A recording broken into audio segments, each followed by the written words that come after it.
Good evening, everyone, and welcome back to another episode of Alterra, headquarters of the Mad Capitalist. I'm your host and games master for the evening, James Robertson, and joining me this evening, as ever, Better Off Dead, Ben, playing Pizzazz the Gnome Wizard. We're gonna die again. Deadwood, Bob plays as Lanwor the Furbog Druid. Who are you calling dead? I ain't dead yet. With his penchant for eye shots, he may as well be Deadpool. Neil is Dion the Half-Orc Ranger.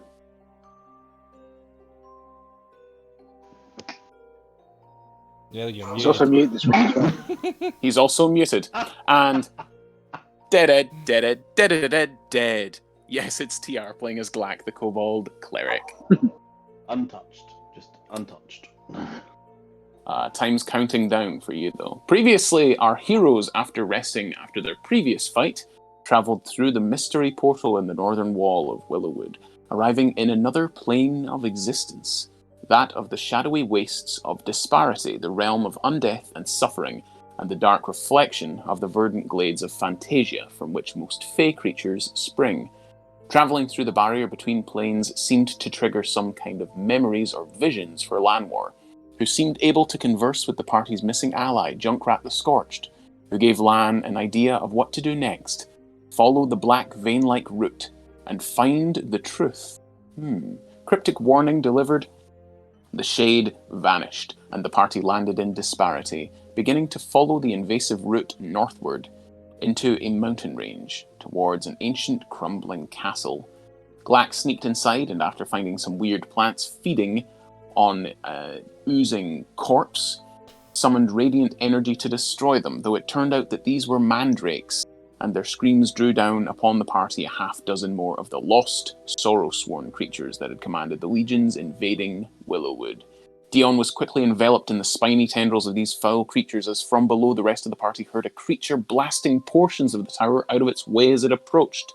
The newcomer was quickly apparent, an undead beholderkin, a death tyrant, which seemed to know a little of the material plane from whence the party came, and which spoke during the fight of the last creature to come through these parts. Yet another druid, who seemingly fell to the darkness themselves.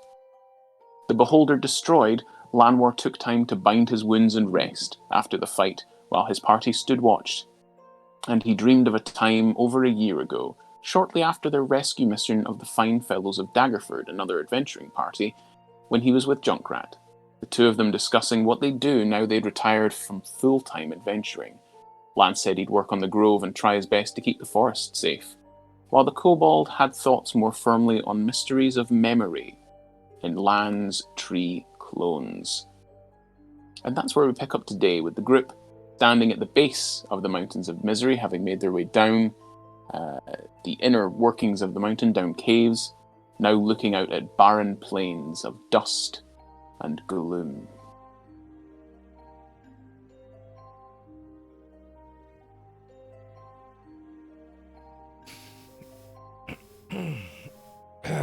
Are we all looking better? Are we all still a bit rough? A little bit rough. Not too bad. I'm absolutely fine. A little bit cold, but apart from that. You're actually not, because you put on a bunch of your knitwear. Yeah, I'm cold. You're still cold. God, Yep. of course you are.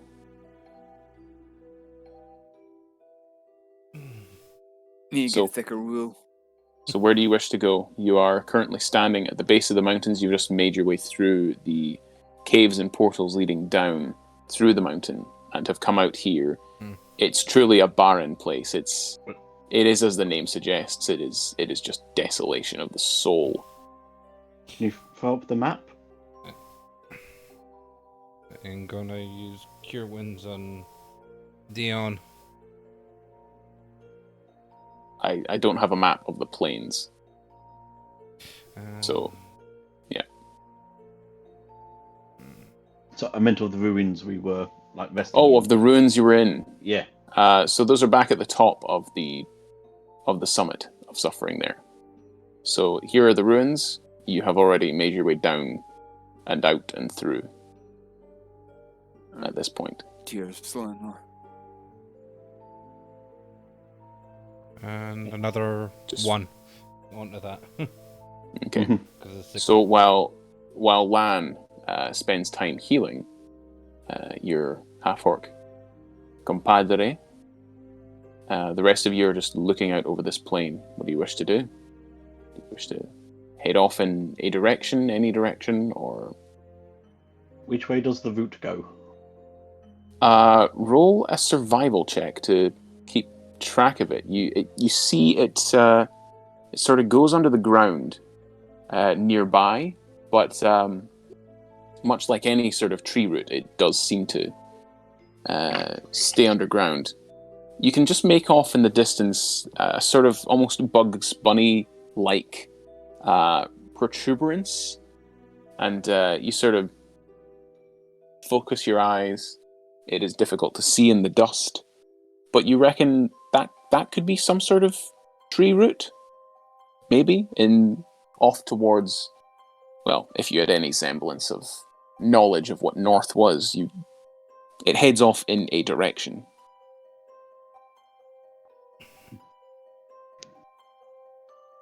So, Lan, you good? Uh, Is Dion healthy again? I don't. I give him a glance over and look at. How are you looking? I'm getting there. Well, why are you rolling hit dice? You can't take a short rest at this point. Alright, I thought I could still roll hit dice, sorry. No. No. Yeah. You can roll to use that potion that you're maybe get from Glack if you ask. But, Could I borrow that healing potion, please, Glack? Yeah, sure. yeah, Thank you. he is still looking a bit rough. 29 hit points. Alright, thanks. You're welcome. You know, it's not easy being the healer of the group. And I'm Lan. Yes, very very glass jaw type party. Has to be said. Well, I did sacrifice my very powerful staff to get us out of that last place. I figured this was a suitable replacement for now. And I didn't expect But yes, expect us to end up somewhere like this. but yes, you have a vague idea of where the route is headed to, and you begin heading off in that direction. The dust is incredibly thick as you make your way across the plains, and the winds whip up around you. For this first section of journey, it's just going to be a skill challenge. So who is doing what in an attempt to navigate your way across the plains? I will use Plains of peril. I'll use my perception try and keep an eye out for anything that could cause us any problems or hazards or anything that we need to maybe avoid. Okay. Like Can I the use very big nature things. to- So the giant dark sort of smoke monster things that you saw earlier. Yes. You're just keeping an eye on the horizon. Okay. Everything here is in a sort of sepia tone, and the dust and the fog, the sort of smoke that seems to pervade the very air itself. It's like the air you're breathing is just fumes from some unseen. It's like when you try and breathe in volcanic ash. It is just, you're finding it hard to breathe. The perception check is made at disadvantage.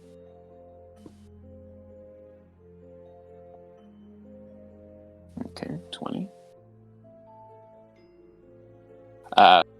Lanwor, as you progress, sort of with Glack having spotted the general sort of direction to head in, you all make in that direction. You're looking from side to side, and it is a wide open area. You see very little in terms of enemies. You do hear sort of squawking, not directly overhead, but nearabouts, sort of birds, you reckon.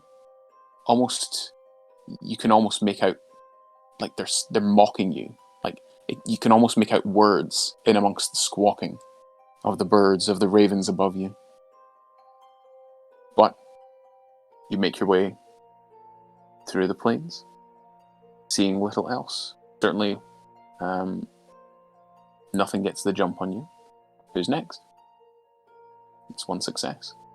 Can I use nature to try and track the route when we're getting closer, just to make sure it is the right route? Tracking is survival, I'm afraid, yeah. But yeah, you can do that. So do you want survival or nature? Nature is to more determine, the nature of things. This would be survival, yeah. Bugger. Okay, let's hope. No. So, it's interesting. You continue heading off in the direction you originally thought the route was going to. After a while, you sort of stop and you notice the Bugs Bunny style lump in the ground. You sort of dust it off, and you see it make off, branching into two sort of areas. One more to the left and one more to the right. You don't really know which sort of direction to go, so you just pick one. It doesn't matter which one, but you head off in that direction anyway. And after a time, you do find yourselves a bit turned around. The route seems to end in what looks to be a twisted, sort of hunched over tower, actually. That's sort of it's almost like the Curly Hill from Nightmare Before Christmas. It sort of ends in a tower of brick and bone that sort of twists up like that. As you sort of look in, you can see it's quite clearly deserted, fire scorched. Someone has been through here before and has destroyed whatever was in here previously. You do see blackened bones littering around the place, and the remnants of, long dead creatures. You head back to the intersection that you, unless you want to explore this place, but there's very little to actually find. It looks like Bazazz's living room. I'm good. Yeah, you head back to the. Hey, the I've sort got of- more stuff than this. You head back to that sort of intersection and head off in the correct direction, but you are sort of set back by an hour or two. That's one failure. Who's next? I'm gonna do an Arcana to try sense the roots under the ground and follow them that way.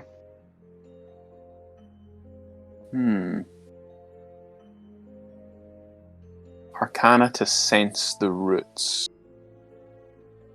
I'm going to allow it. What sort of are you just trying to sense the magic coming from the roots? Okay, so that you're definitely following the root system itself, but wherever branches are, it will still be like a toss-up of which direction to go type thing. Okay, yeah, I like that.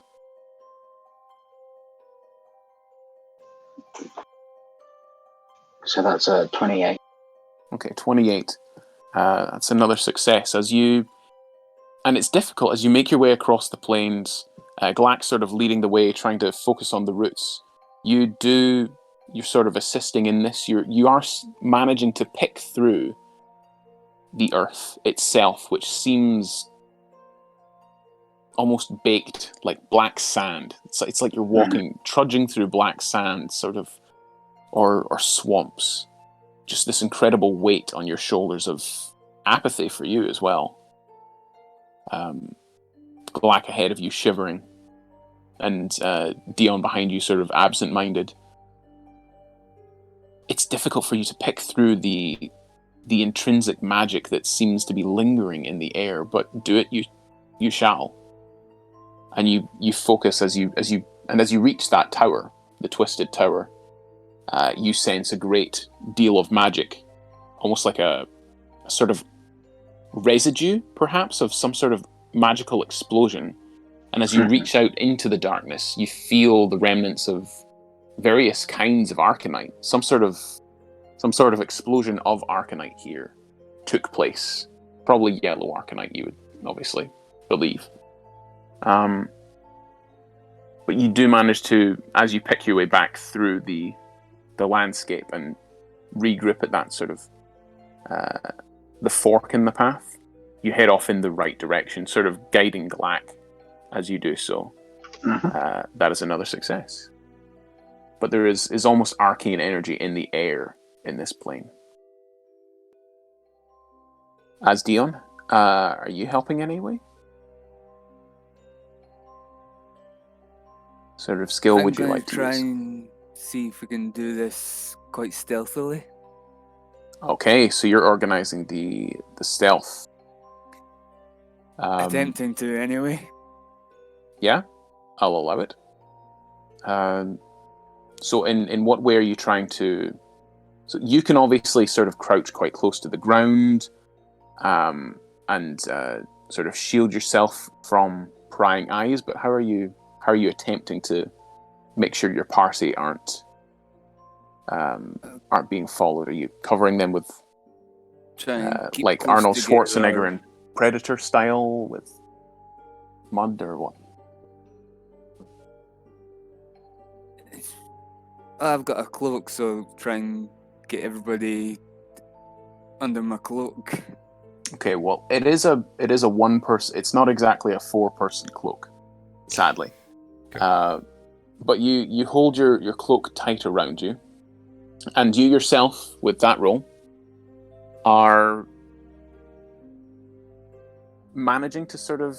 It is an almost sepia tone landscape, just black and white shades of grey, and you notice even your skin has begun to take on this sort of dull, and those around you as well, your party members, have already begun to feel the effects of the shadowy waste invasion of their souls, in fact. You yourself manage to remain hidden, almost blending into the surrounding landscape. As a ranger, it's one of the things you're good at. Your party, not so much. A couple of them are more focused on following the route.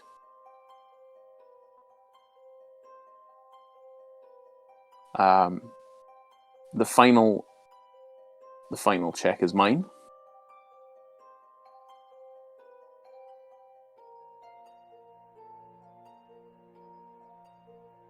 With a bit of luck and a bit of skill, Lanwor, your perception especially, there's a small ruckus off in the distance that you do hear, and you do spot, in fact, through the dust storm sort of blows away, and you see another one of these tall, shadowy creatures engaged in combat with a massive black dragon made of shadow itself. The ancient black shadow dragon breathes cones of negative energy and beats its wings upon this creature, which eventually is sort of driven off into the darkness. And using this distraction, Dion, you quickly gather everyone, and with Pizzaz's sort of guidance, following the magic of the route, you head off further towards the east, where Glack, you do see off in the distance another route sort of system poke its head up above the surface of the ground.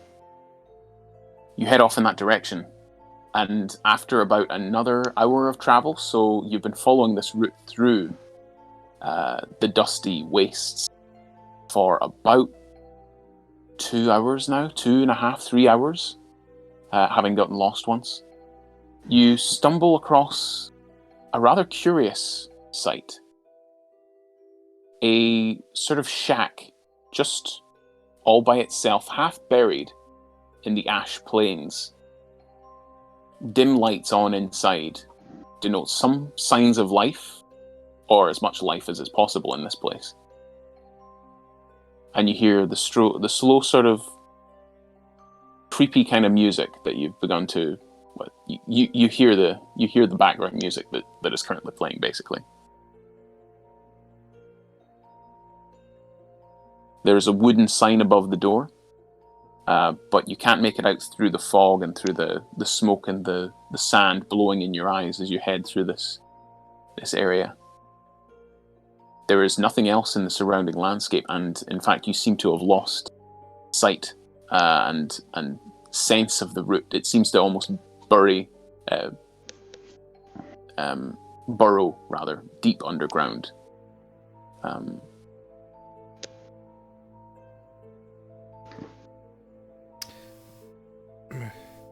In the head. So, That's very odd.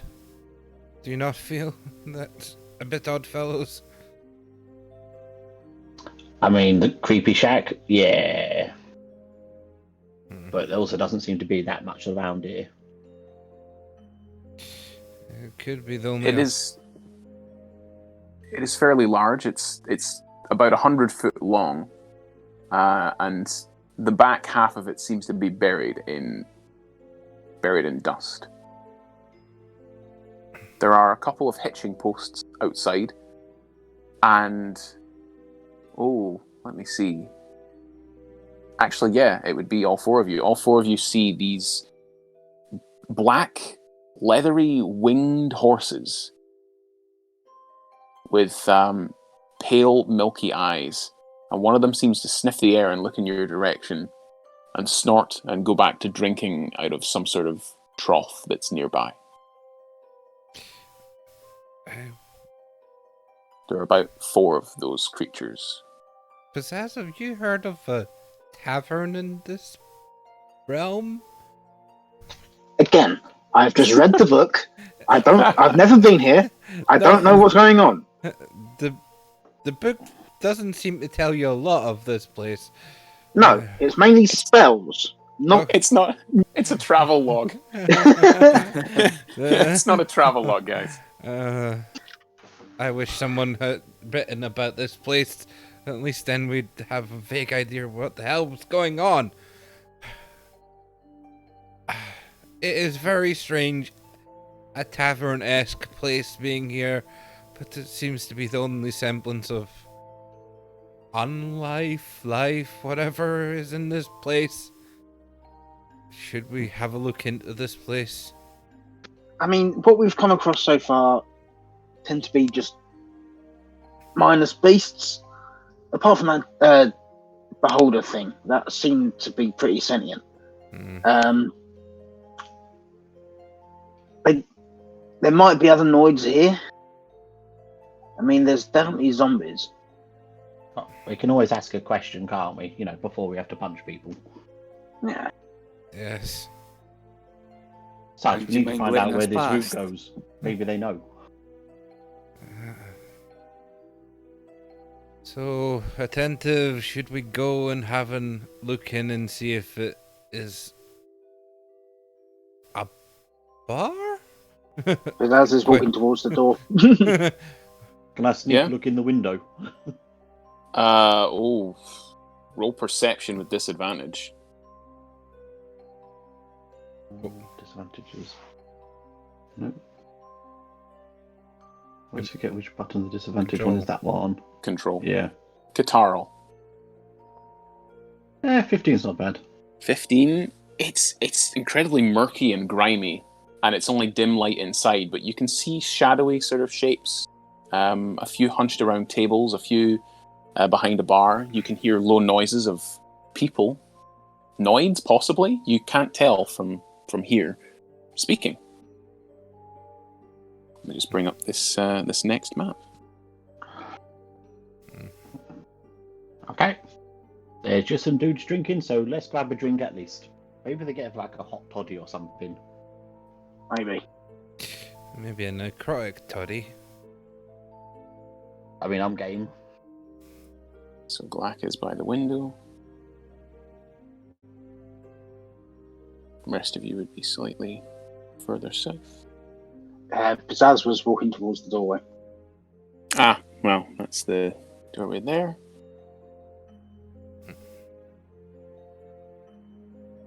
What kind of terrain would this be, James?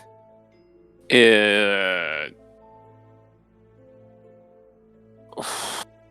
really ask the difficult questions.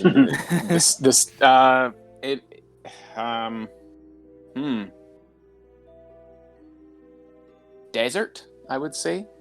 Desert, okay. Desert, yeah. Would Different. I? Yeah. No, something like Underdark? It is not the Underdark, I'm afraid. Would I be able to hear anything with my passive, being this close to it now? People mumbling, grim sort of conversations, the kind you would experience if you were outside a dive bar. But Sort of grim conversations within. Nothing. It's not like you can hear through walls, Lanwor. You're not supersonic, I'm afraid.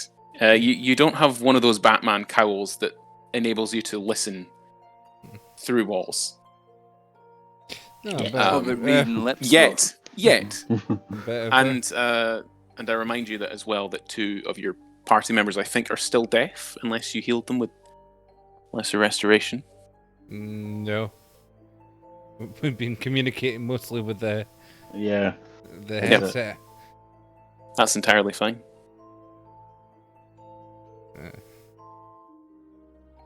How long would their hearing have to come back naturally? Oh, probably over a long rest, you reckon? Okay. Are you heading inside? Mm-hmm. You push open the doors. Yep. I'm And gonna check for. I was gonna check for traps there, on the door. I'll just save you. There are no traps. Why just would a they? Why would they trap the door? front door. Unwanted Um, visitors.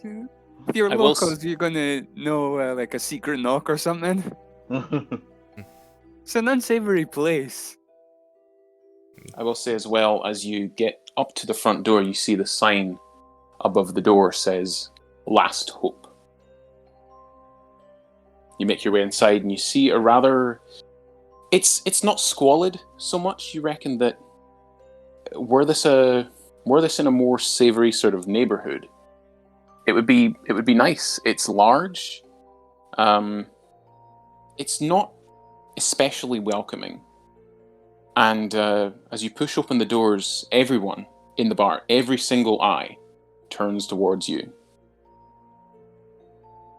Someone behind the door pokes their head around, and you see a large, muscular, very grey-skinned Gith Yankee who looks down at you all. Well, Gestures, nods their head and sort of moves their head as if gesturing to get in and hurry. They look around outside, close the door behind you, seemingly listening for something on the air. Nods at the barman, who then gestures to the 4 of you. There are less than a dozen people inside here, most of them Noids, but you do see a few that are distinctly off-worlders. You do see a couple of Fae. There's a rather grizzled-looking, almost werewolfish man towards the back corner here. I forgot to put him on the map. I'll just use... That's great. Great, James. He's sort of sat up here by himself, deep in his cups. This very, very grizzled-looking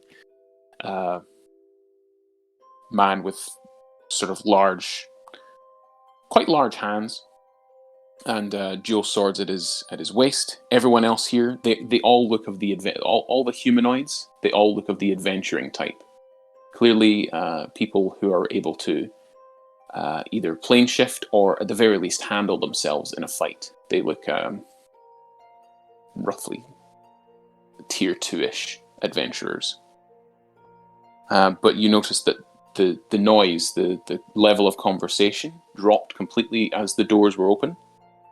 And as they closed again, the the bubbling continued, but they are still staying very quiet.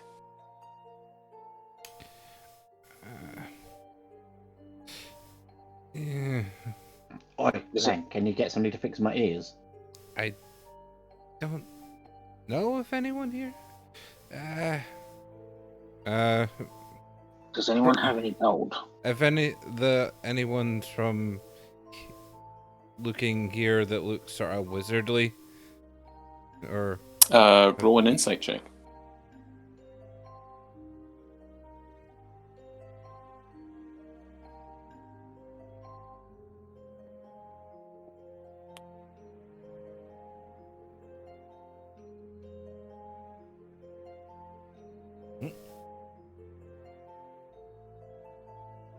and the GM is suddenly muted.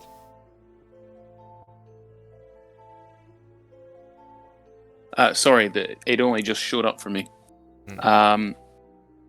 So with that, you a couple of them are in robes, but it's more like traveling, like deep, thick, woolen or black traveling cloaks.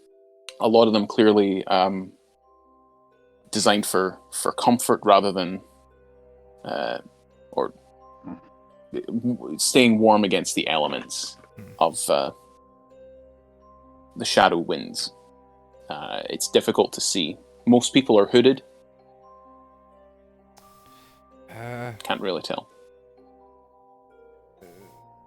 Excuse me, does anyone here know how to heal some my friend's damaged hearing? You just announcing this to the bar, or you asking the GIF door person? I'll say it to the door person because they're the closest to hand. Yeah. This is them there. The barman may have. They are a spellcaster of some renown. Some kind of cleric. They will be able to heal your wounds, I'm sure. Anything else in this place, it will cost you a fortune to be healed, quite frankly. But welcome to the last hope, regardless. Yes. Please be aware.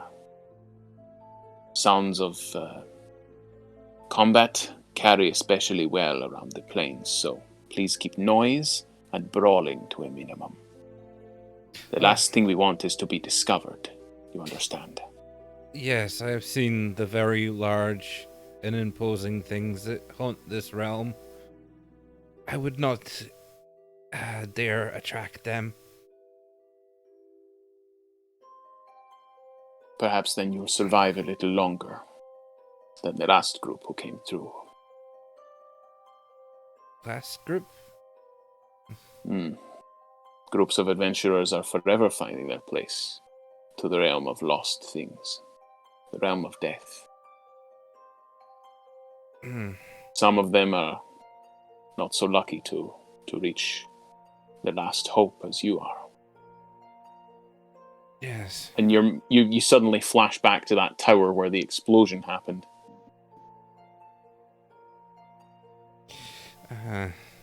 Well, I will go talk to the barman. With his finger in his ear, Bazaz just shouts, like raised voice says, "Lad, what's he saying?" Pizzazz, please. Immediately, the four nearest people all draw weapons, and the Gith Yankee immediately begins to cast a spell. Pizzazz, quiet down, please. Just talk directly to the headset to me. Sorry, my friend. I can communicate to them quietly. It's just with his hearing gone, he can't really keep his volume. But a single thing I ask of you. One more outburst from any of you, and you will all be outside. Understand? I understand. And I have communicated that to them. And I'll... Please, whatever we do, we cannot make too much noise in here. No, anymore, because they will throw us out. Oh, okay. Thank you, and I apologize. With hearing loss, it does tend to increase your volume to try and communicate. Sorry. And walk across to the bar. Sneers and turns away from you. You head over to the bar. The barman currently is wiping a glass, serving one of the customers who's swaying on the spot slightly. The customer themselves is quite clearly someone of Elvish or perhaps Fey design. Lanwor, if you could roll me Arcana or Nature check, please. And Pizzazz, I'll let you roll this as well.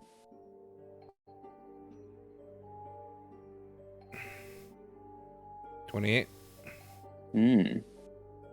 33. Yeah. Lanwar, you recognize this creature as definitely Fey. And their skin is quite icy looking. You've heard of these creatures, they're ice maidens. Although you've never seen one outside of one of the planar hubs like Sigil. You might have seen one or two possibly in Sigil. You know that they are native to Fantasia. Why one is in Disparity, you have no idea. Pizzazz, with that Arcana check, you can see that this one, their face is much like an ice figurine that's half melted. Their face is it looks as though it's been half melted and then refrozen. And with that Arcana check, you recognize this as some sort of curse. Over the headset, Pizzazz will say that this person looks like they're cursed. Okay. Not sure what kind it is, but they're definitely cursed. Headset. Yes, it's very strange to see someone from Fantasia in here as well. I mean, Fantasia and Shadowfell are twin planes. Sometimes the veil gets really thin in some places; they can just fall through. But Pizzazz, if you could roll me a history check as well, please.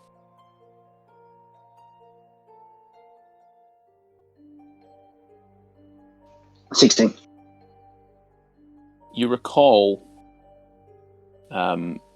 your sister mentioning meeting someone called Rainbow a while back, like a year and a half ago, and that she, Rainbow, was from Fantasia, and mentioned that Disparity and Fantasia were at war for some reason, but she didn't really care. She was just a teenager. You can't remember much more than that, Mm-hmm. sadly. I'll relay that to the party as well.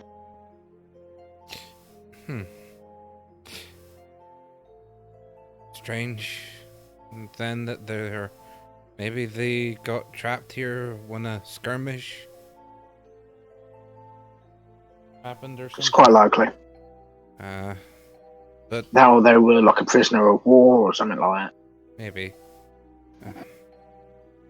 You were up by Lanwor.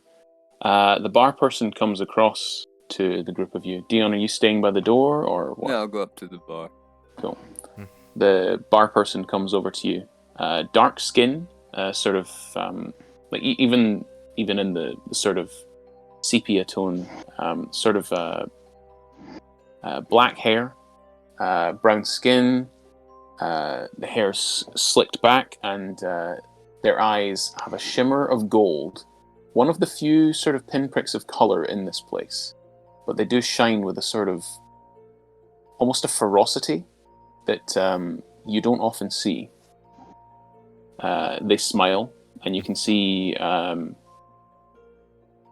fairly pointed incisors and canines. What can I get you? They say. I was wondering if you could help my friends here.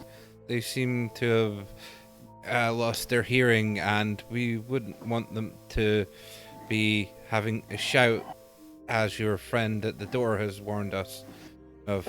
Loud noises may attract unwanted attention.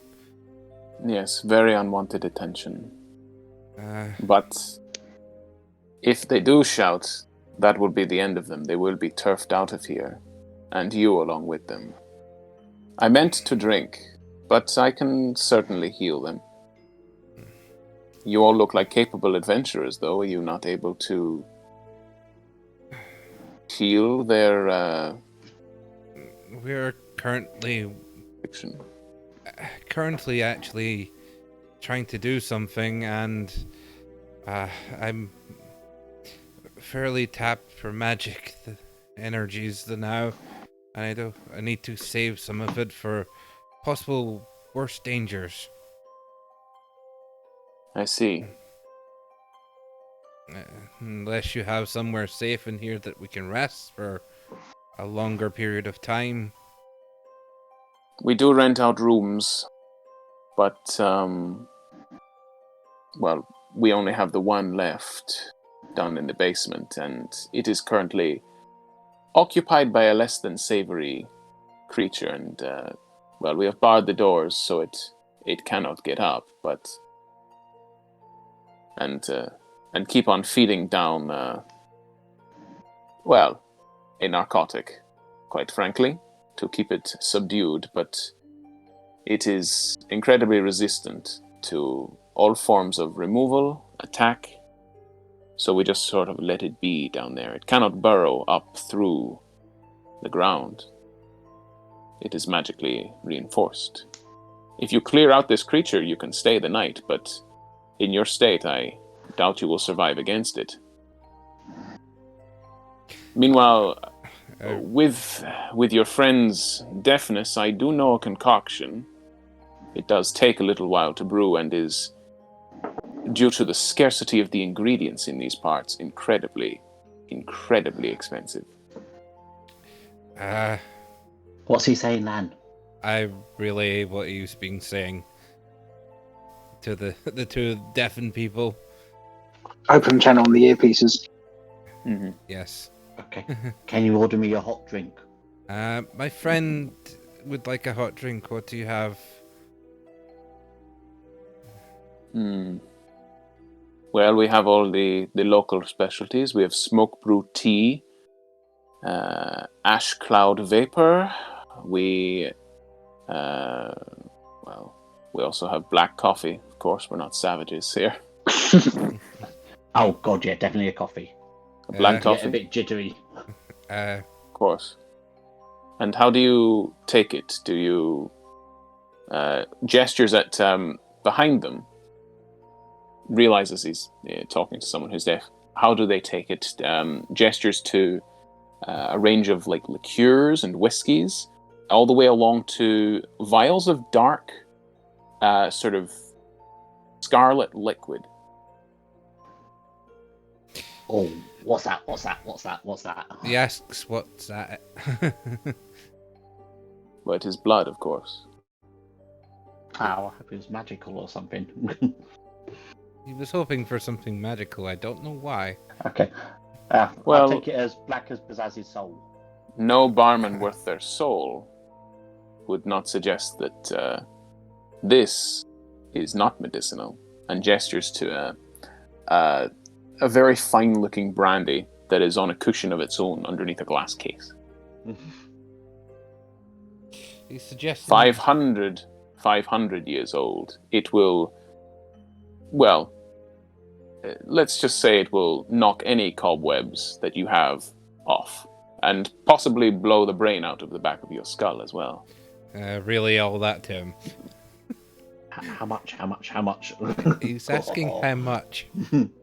For the bottle or for a sip? For a drink. Just for a drink. Just for a drink.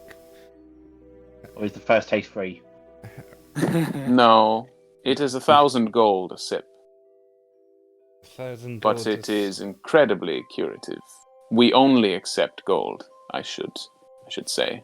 Gold or platinum, nothing else. I'm afraid. Or magic items. We do a decent trade in those. Oh, does everybody want one? You have gold? When? Well, no, not really, but I've got something that I do just in case. What do you have? I've got a diamond skull that we got on a previous adventure. That's Oh worth yeah, 5,000 your gold. glitter skull. Ah. Disco skull. I mean, that's worth 5,000. It should be enough for 4 drinks. While you decide, please excuse me, as from the north, the grizzled-looking sort of veteran has approached the bar and has gestured to the barman. While you decide, please excuse me. I'll be right back. And moves away. I do have. I'll take another, barkeep. Yes, of course, Kentrell. I do have some holy water that might be of some use to them as well. I would probably keep hold of that. I have a few with me. I'm not going to Okay. show all of it, but I can offer them at least one. Might come We do in. the skull. Everyone gets a drink, and then we decide whether we go down and, get a room with a roommate. Oh, and pizzazz, I still do have some of that time-altering gas. Time altering gas? Yes, the trap that aged people that we came across. Alright. I still have some of that gas on hand as well. Oh, in case any of us are underage. Well, not underage, but we could weaponize it against something, maybe. Age it to. It's only does a few years. It's not that great. Oh, I do have 5 vials of the damn stuff.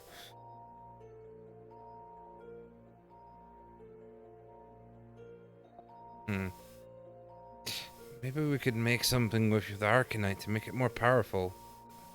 Potentially. However, I reckon we should just go down, kill this whatever it is, and rest up for the night. Yes.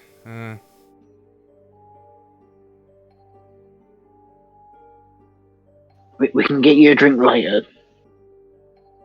Okay, fair enough. Well, we should maybe then say that we're willing to take on his nasty, but he did say some. They did also say about fighting carries in this place. So, I mean, it's pretty They're noisy. underground. And, yeah, it's pretty noisy in here, and it's in the basement. I'm sure there's some kind of silent spell in this building. yes, and he did say the Besides that, I can cast silence if need be. magical floor. Make sure you don't cast it on any of us casters. Yeah, at yeah. least. Yes. At this moment, he seems to finish up his conversation with the grizzled-looking sort of veteran, who returns back to his seat, swaying slightly. And he approaches you, almost gliding, you notice. Not seeming to walk, but almost seeming to glide along the floor. Have you decided what you'd like? We're willing to take a crack at your problem in the basement. Oh, Because well, that is quite something. we are looking for lodgings, and I mean, after a bit, my friend is also still want to purchase some of the drinks as well, but we will take care of that after we dealt with your problem. Murder Indeed. first, then drinks. Indeed. Well, I'm sure you will find it a challenge, even in its current state. But I can take you down there, unless there's anything you wish to do to prepare ahead of time. How long would it take for our friends to come back to maybe not have them a little surprised by whatever we're going against? And how much would that cost us? As I mentioned previously, The potion I can brew, it does take a little time. 10 minutes to brew, but it does cost. The components cost 1,000 gold. Hmm. They are rare components here. What kind of materials are you talking here? I'm a bit of an alchemist myself. I'm afraid I can't reveal that. It is something I've always been able to do. A gift from, or a curse, depending on which way you look at it. But it is not something that can be learned. It is something that is bestowed upon you. You've heard of sorcerers and warlocks, have you not? Yes. Yeah. Can I maybe offer something that might be fairly rare in here in return? In return for the potion? Yes. He shrugs. And I show him one of the vials of the holy water. As you pull it out, he seems to sense what it is and shrinks back away from it. And you see his eyes flash golden red again. That's sort of, but it's much more of a sort of burnt orange now. And he looks you in the eye and says, "Put that away." Okay. And his teeth glint, and you see the canines. Please. That is. I appreciate the offer, but that particular item would be of no value to me. I cannot have it in the bar. I have a feeling that it may be harmful to yourself if that's... Yes, indeed. Oh, I meant no offense. I thought... You did not know.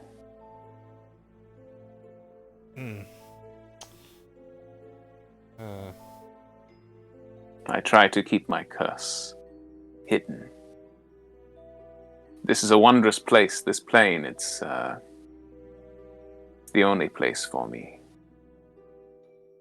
Dangerous, yes, but sunlight is even more dangerous. If there is anything else I can... you wish to trade, I can of course make the potion.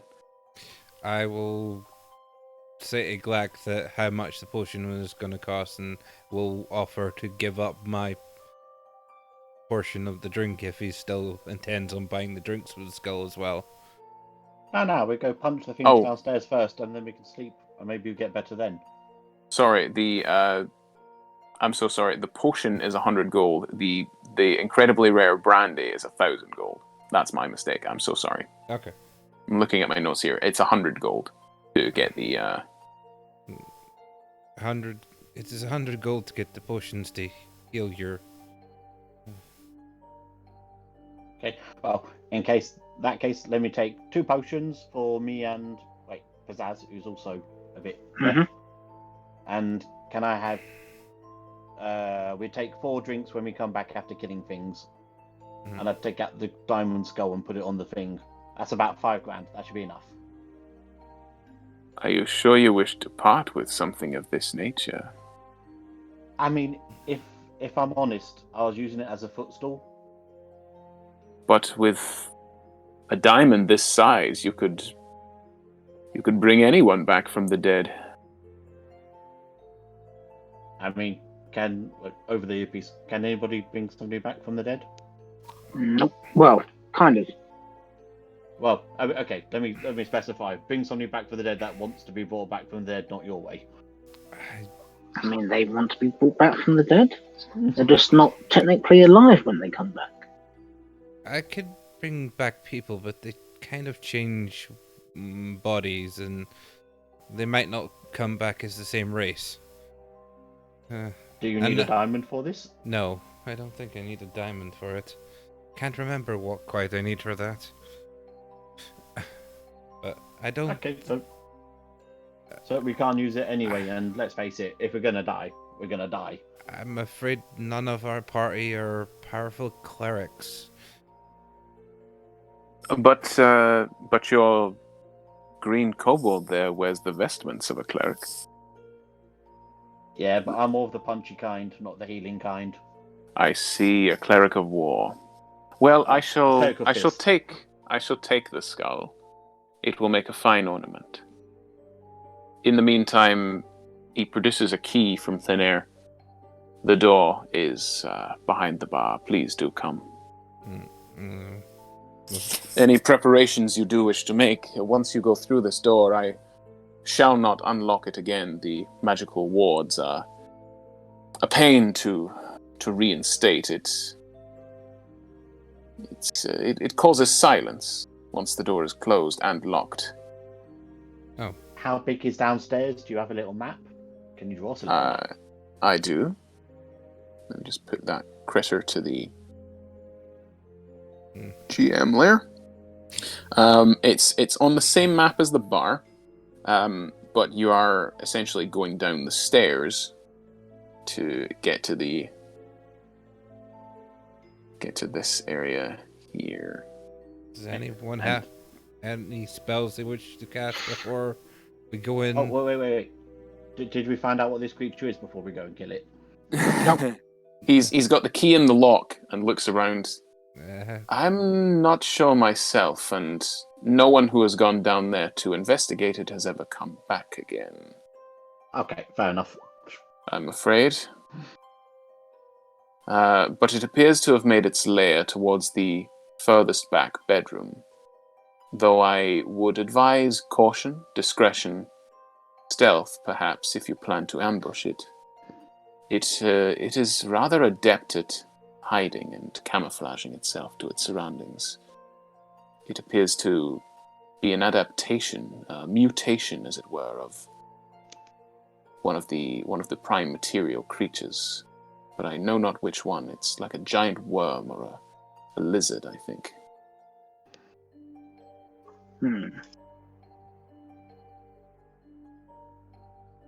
Okay. Just a question before we go in. Is any one of you going to come up and attack it with me? Or is it going to be a lot of range stuff again? It's probably going to be a lot of range stuff. What about you, Lan? Well, I don't have a weapon to fight it directly, but I can. I'm going to expend a well shape and transform. You can transform when you're halfway down the stairs if you wish. The grizzled veteran has reapproached the bar and is trying to get the barman's signal, having already drained his bottle of whiskey. What's going on over there? What's with the fresh meat? Master Kentrell, I'll be right with you. These adventurers are just planning to take out the creature downstairs. Well, it was nice knowing you. As little as it was. That's fine, we'll be back up in a couple minutes. Oh, yeah. I'm sure you will. I'm casting Emboldening Bond on Lanwor, so you get a D4 for everything, pretty much. And just before we go through the into the basement, I'm going to cast haste on you. Well shape Lanwor. No, I'm going to cast it on Black. Alright, hasted Glack. Oh, even better. And I'm putting on my Astral Visage as well. Astral Michelle Visage. Okay. Yeah. Astral has been almost ready. So he takes you behind the bar, the barman, and he asks if you're ready, just as you're sort of beginning casting all these spells. Mm-hmm. Clicks open the door, holds it back. You head inside. The door closes behind you, and with a loud click, locks. You're plunged into pitch blackness. Those of you with dark vision, the place is eerily silent. It is covered in dust. The smell of decay hangs in the air, although that is common with much of the plane itself, much of disparity. You head down a set of stairs in front of you, a la the bunker from Jurassic Park, and arrive in this chamber. Okay. We go forward quietly. there are. It's a set of apartments almost, like a penthouse, but on downstairs. Clearly, these are the best rooms. The walls are partially destroyed, however. The tang of coppery sort of metal is in the air, and as you look around, you do definitely see scorch marks. You see blood stains. Things have been ripped apart. This entrance area is also some sort of store area, partially. Yeah. You head down the stairs. You see very little of an actual creature, if indeed there is one down here. Transformed into a brown bear. Okay. Right. I should say as well, from this side of the door, you don't hear what's going on in the bar.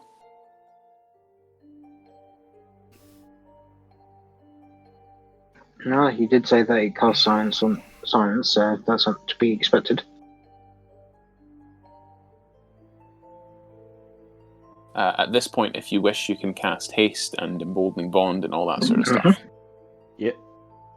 Now, is emboldening bond concentration? No, it's just a thing I do. All right, perfect. So, hasting black. All right. So that's a +2 to AC, isn't it, as well? Mm-hmm. It is. It is only for the next minute, though, I believe. Yeah. Well then, let's go forward. Let's go quiet. 10, 20, 30, 40, 50, 60. So yeah, you can see up to the outer edge of this particular wall, which you were told was like the sort of master bedroom, if you like. There are beds strewn here and like to and fro. Large walk-in closets just sort of like smashed open, the doors ripped apart. There are the bones of people down here, long since destroyed. What do you wish to do? Do you just charge towards the back bedroom, or do you look around? You are in a bit of a time crunch as you've just cast haste. Yeah, let's charge in. Yeah, screw it. Lan, stay within 30 foot of me. Yep. Stick with Glack. Perfect. Yeah, you charge in. There is still nothing all around at all. Onwards, there we go. Can I sniff there or see if I can catch the scent of anything? There are a lot of scents in the air. Roll me a perception check. Does the perception come from the bear or from... It uses your mental stats. Okay. Unless it's... Yeah, it's wild shape, so it uses your mental stats. Okay.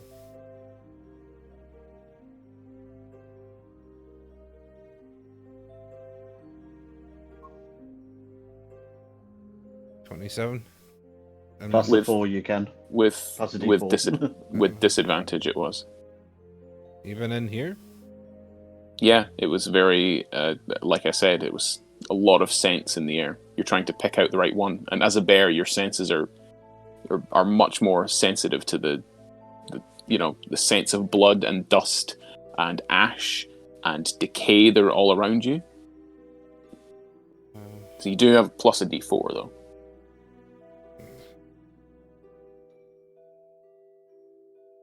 Ooh. 25, Okay. 25, yeah. So you look around. Just gonna roll stealth for it. Okay. So you look around, and you're charging forward, but as you sniff the air, leaving Dion and Pizzazz sort of back at the stairwell leading down into this area, you do sense something nearby, and yet not nearby. It's like it's phasing.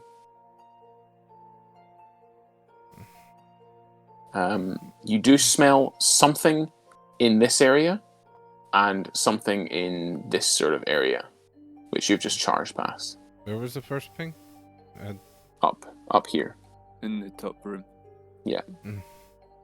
I'll sort of swivel to look behind and take a swipe at that area.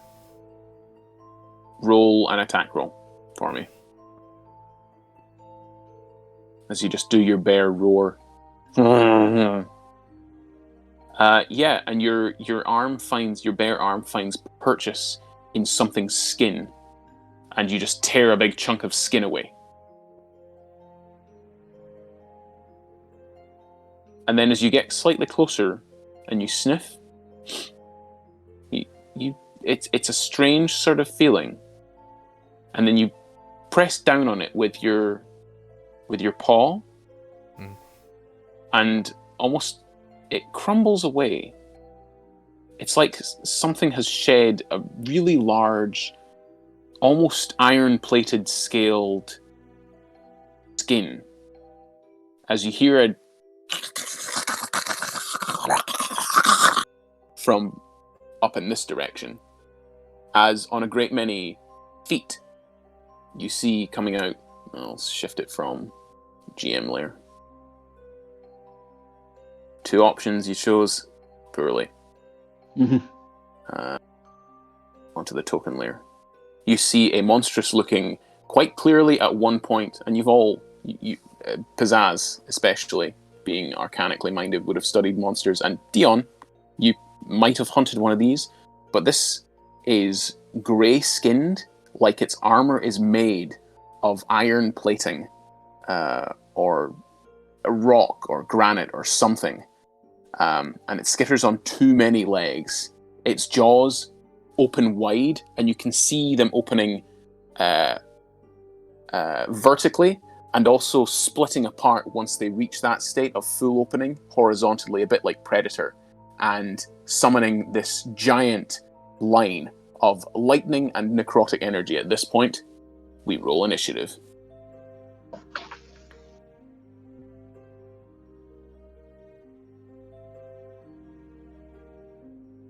As the Mecha Behir attacks. Bring up the turn order. Yep, bringing it up now.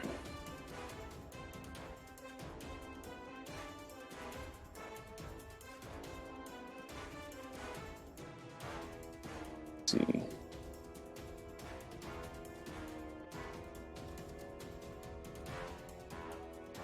Damn, that didn't work.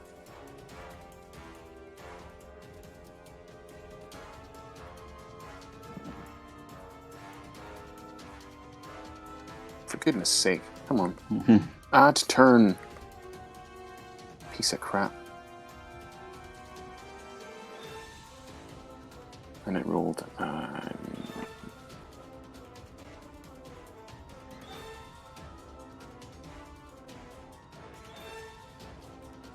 So, Black, can you be surprised? No. You can't be surprised? No. Dagger of warning. Oh, cool. What happened? That's a click tank. That's fair. So, Glack, it's your turn. This mecha creature descends from the ceiling as Lanwor tears apart its clearly discarded, almost snakeskin looking thing. And you see it north of you as it opens its massive jaws 2 ways, and everyone else is looking the other way, but your eyes glance round and you see it about to unleash this giant long line of lightning and necrotic energy right down everyone's throats. I'm going to make you some new boots. I'm going to run over here, so I'm 10 foot away. Yeah, 10 foot away. I'm going to punch it in the side of the head to try and push its beam away. Okay. Just roll me, real quick, roll me a D4.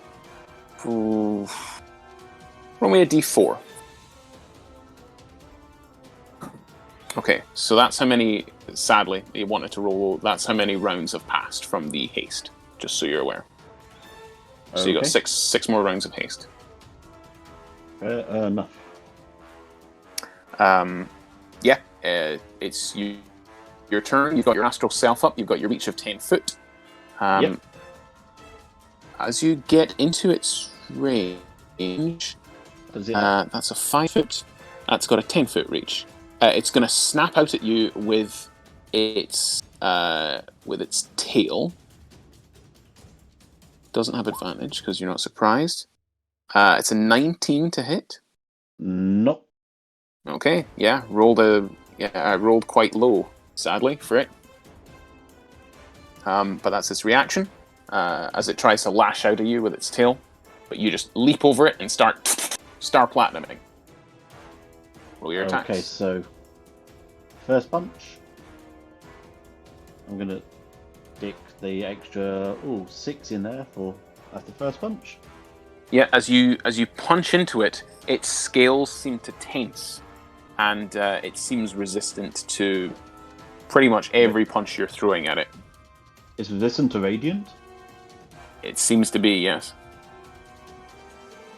Okay, then for. But those both hit the 20. You feel like the 20 just manages to pierce into its flank as it roars at you. Okay, then my hasted hit will be I change it to necrotic, which I rarely do. 16 from the first 2 punches, and the 30 hits. Necrotic. You feel the necrotic seep up your arm and into this creature, and do no effect. Okay, then for the final 2, I'll turn back to radiant then. All right. Haba. 25 hits, 17. Holy crap! Oh god, the How- critical was terrible. Wow. That's halved to 8, and that's halved to 9. So another 17 points. Yeah, so some solid punches, but you have spent a key point to flurry of blows, right? I don't spend a key point for flurry of blows. I just get these extra attacks from my astral arms. Really? Yeah. If I Oh go my- up 2 levels, I get an extra hit as well. My goodness, that's maddening. Oh, on the final critical one, I will spend a key point for stunning strike though. You've also got your haste punch as well. I think I did that. You rolled the hasted Yeah. punch already. 1, 2, 3, Con 4, 5. save. Yeah. Con save, an 18. Fails. It's going to use a legendary resistance to instead succeed. Ow. So happy. I thought it would have more con than that, but it's not that much. Oh. Okay. And that's me. Okay. At the end of your turn, it is going to swipe out at you once more with its tail. And because you have damaged it already, it goes berserk. So it rolls with advantage to bite you. And, a 25 to hit. Nope. You're fucking kidding me. A 25 misses. Well, you got the extra 2. I have more than that. Oh my god. So yeah, it snaps out at you, and where it would hit a Tarask, you nimbly back out of the way and do a neener in its face. That's its legendary action. It's its turn now. It gets its reaction back. And yeah, it's just going to continue with his lightning breath. I need everyone who isn't Glack. God, that's annoying. So it goes 5 foot forward, 10 foot, 15 foot forward, and I need all 3 of you to make dexterity saving throws, please. Is this against a spell? No, it is exhaling a breath weapon.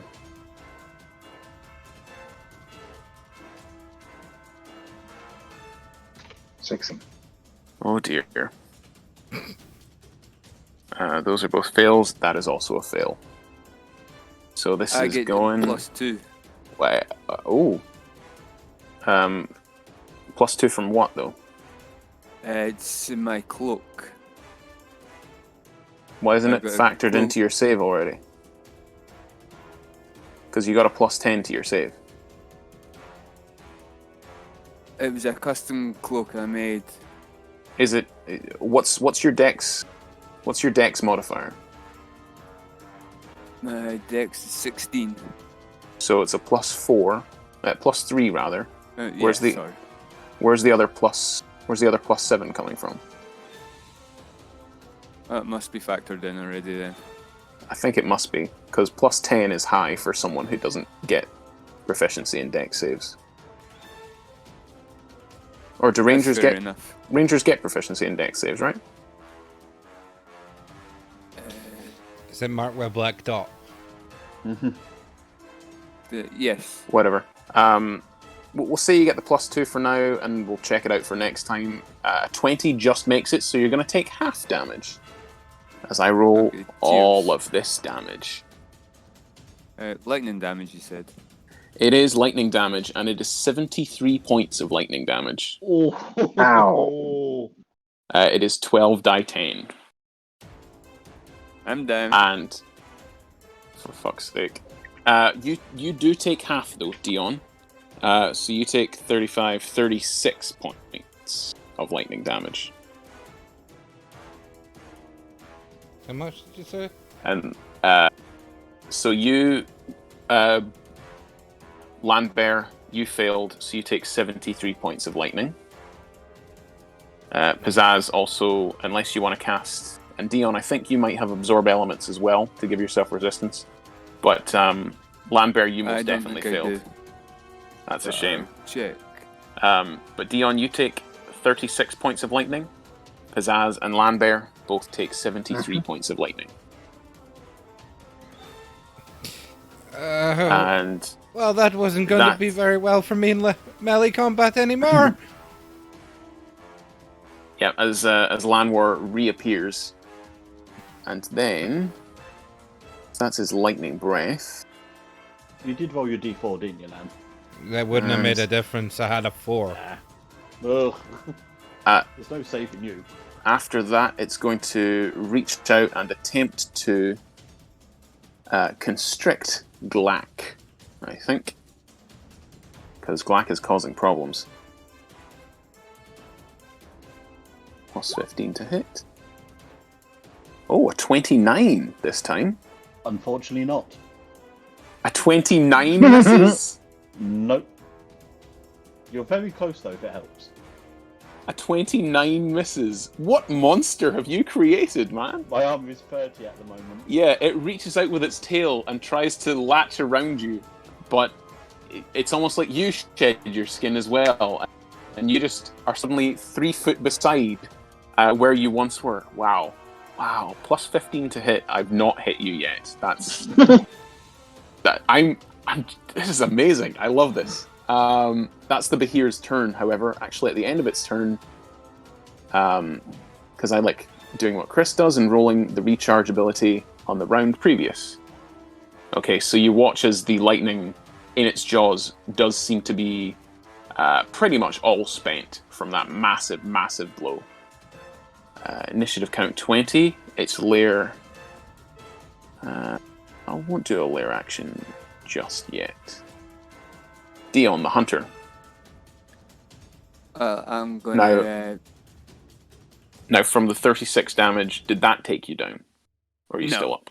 Okay, I'm so you are still up. still up. You're right at the back of this group, scorched, and as you glance to your left and see bones of what was once a person with similar outline of electrical burns to yourself, you realize what befell that person. It's your turn. I'm gonna Hunter's Mark on. Okay, you do so. That's your bonus action. And I'm gonna attack him. All right.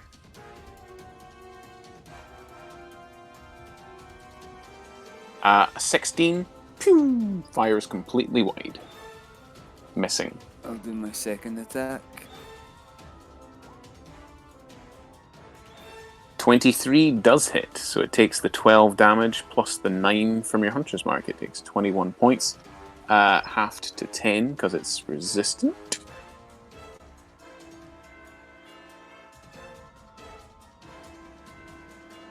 Yeah, it just embeds in its side, just chipping into a metal scale. That's everything, I think, unless you want to... I'm just gonna move over a bit. Yeah, you're not going to be in a straight line. That's... Oh, that's a shame. Lanwor. Actually, Dion, at the end of your turn, it's going to lash out with a bite attack on Glack. Plus 15. No.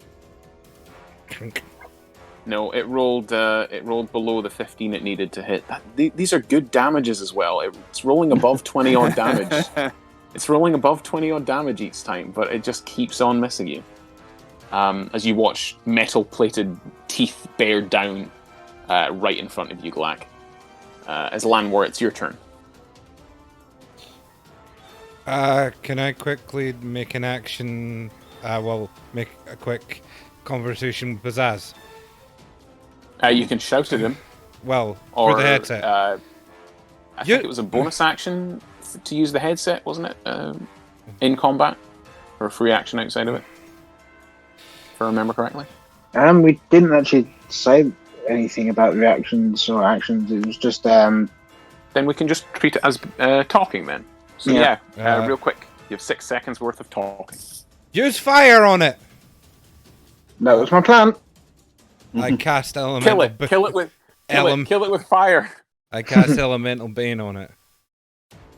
Alright, it makes a con save.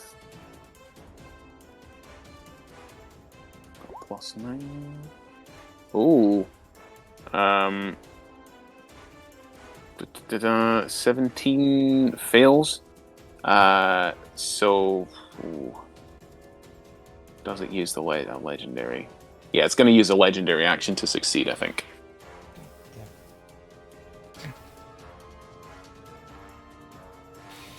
That's your action. That's your action. I'm going to step this way, staying within the threat range, but stepping to the side so we're not in a line. Seeing it doing that. And I'm gonna, as my bonus action, I'm gonna use 5 Bam of the Summer Court on Dion. Okay, not saving it for when he's down, but that's fair play. You use that. As Pizzazz, it is your turn. You watch as the fire licks over its form, seeming to have little to no effect. That's just 5 extra health. No, I'm rolling the thing. That's 5 temp health, and I'll roll the health now. Alright. Moving on to here. So I'm on the edge of the box. Yep. I'm going to cast Immolation on it. Okay, so that's a Dex save. Dex 21 save. Dex 21. Oh, for goodness sake! Let me see. Cheers. Hey, it makes exactly a 21, rolling a natural 18. Oh So man! Takes half the 27. Only 27. I thought that was. The extra Really, damage this- is Yeah. if it takes the full thing. Yeah, that's on its next turn.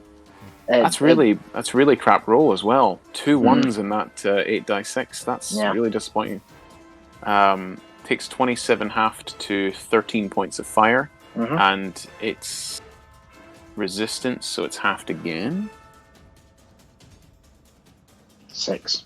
6 points from a 5th level spell. That's so disheartening. I'm so sorry. At the end of your turn, it's going to...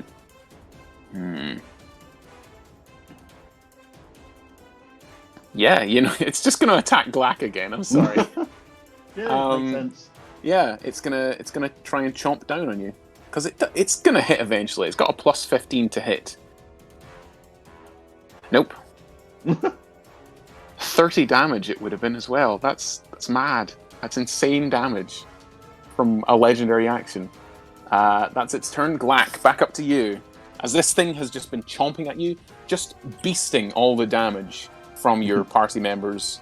Glack, Pizzazz shoots off a mote of flame towards it that just impacts its super hardened metal outer body scales. But it is just bearing its fangs at you. Oh shit, I just remembered I need to roll a con save for the concentration. Oh, hold on. Oh no! Isn't immolation a concentration spell? Oh shit, yes it is. Oh no! So actually, Glack, I'm afraid your AC would drop by 2. It only rolled a 26 to hit you. I say only. Misses. It still fucking misses you, even when you're swaying and stunned and lethargic in place. Yeah. I'm afraid you lose your turn at that. At the end of your turn, it's going to use its final. It's going to use its final legendary action to come up in front of you and just try and go to town. Oi, stop! I'm feeling tired. It's rude now. If it hits, is it considered a crit? I have no idea. Let me just look up haste. Let me just look up haste real quick because I think it might be.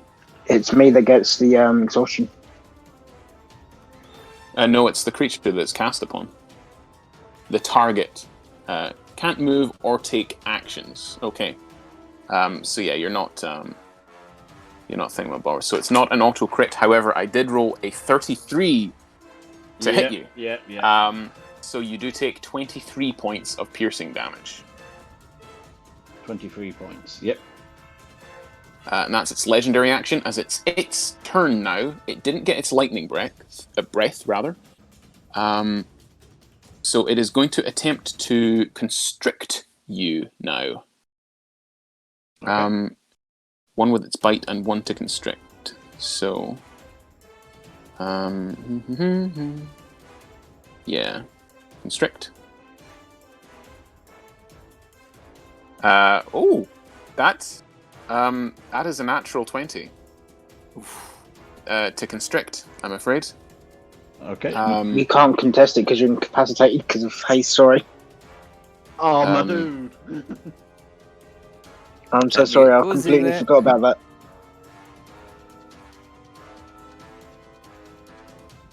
Well, at least he wasted the natural 20 on constriction. At least. This is a lot, I'm so sorry.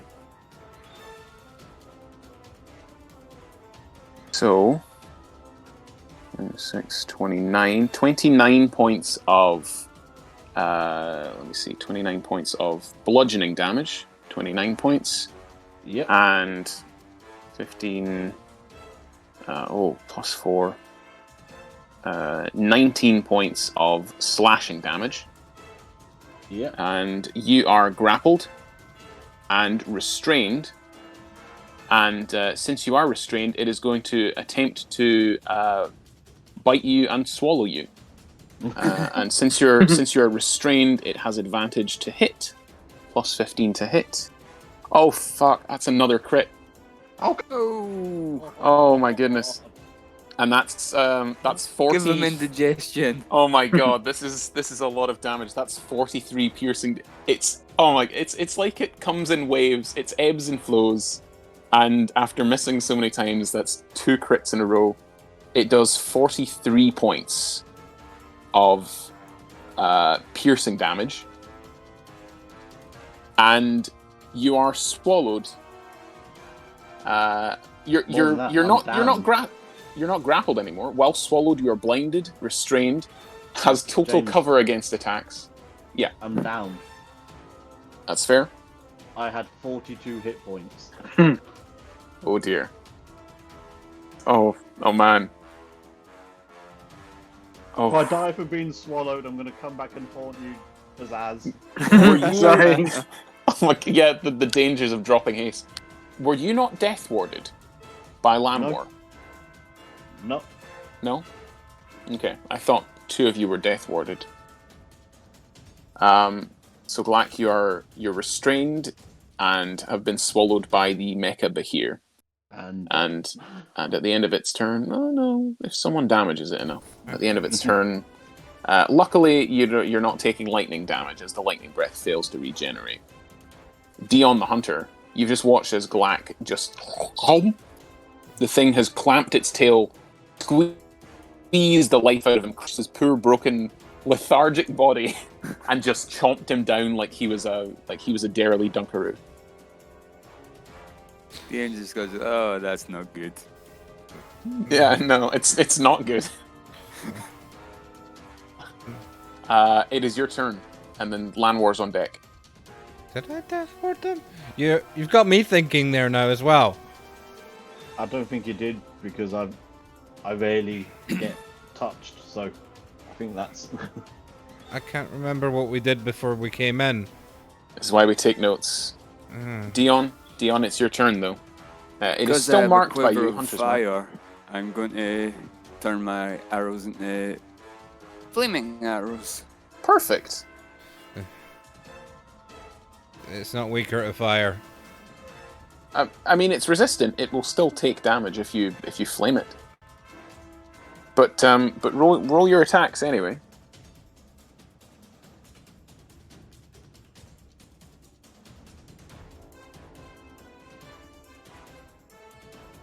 .26 is going to hit it. Do you want to use Piercer to re-roll that? Yeah. Yep. Cool. So, all right. Roll again. Your D6. Oh, so No, it's fine. We'll just use the 12 damage. So 12 plus your Hunter's Mark, which, you know what? We'll just keep the first roll that you rolled. So another 9. So 21. Halved to 10. And roll the fire damage as well. And then roll your second attack. Okay, that will also be halved to 1.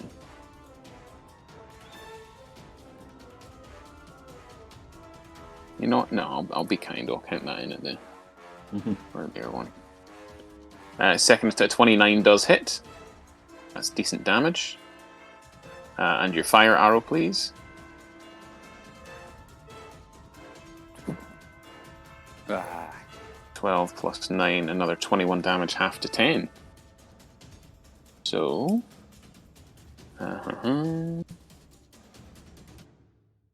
30 damage or more on a single turn. Okay. And it didn't actually take, so it only... unfortunately, you watch as it seems to pistons and don't forget your clamps. Hunter's Mark as well, though. I'm just taking the previous roll, the 9, rather than continually clicking and thinking the chat. Was it a first level Hunter's Mark you did? It was a level 3 one. It did 9 damage. Alright.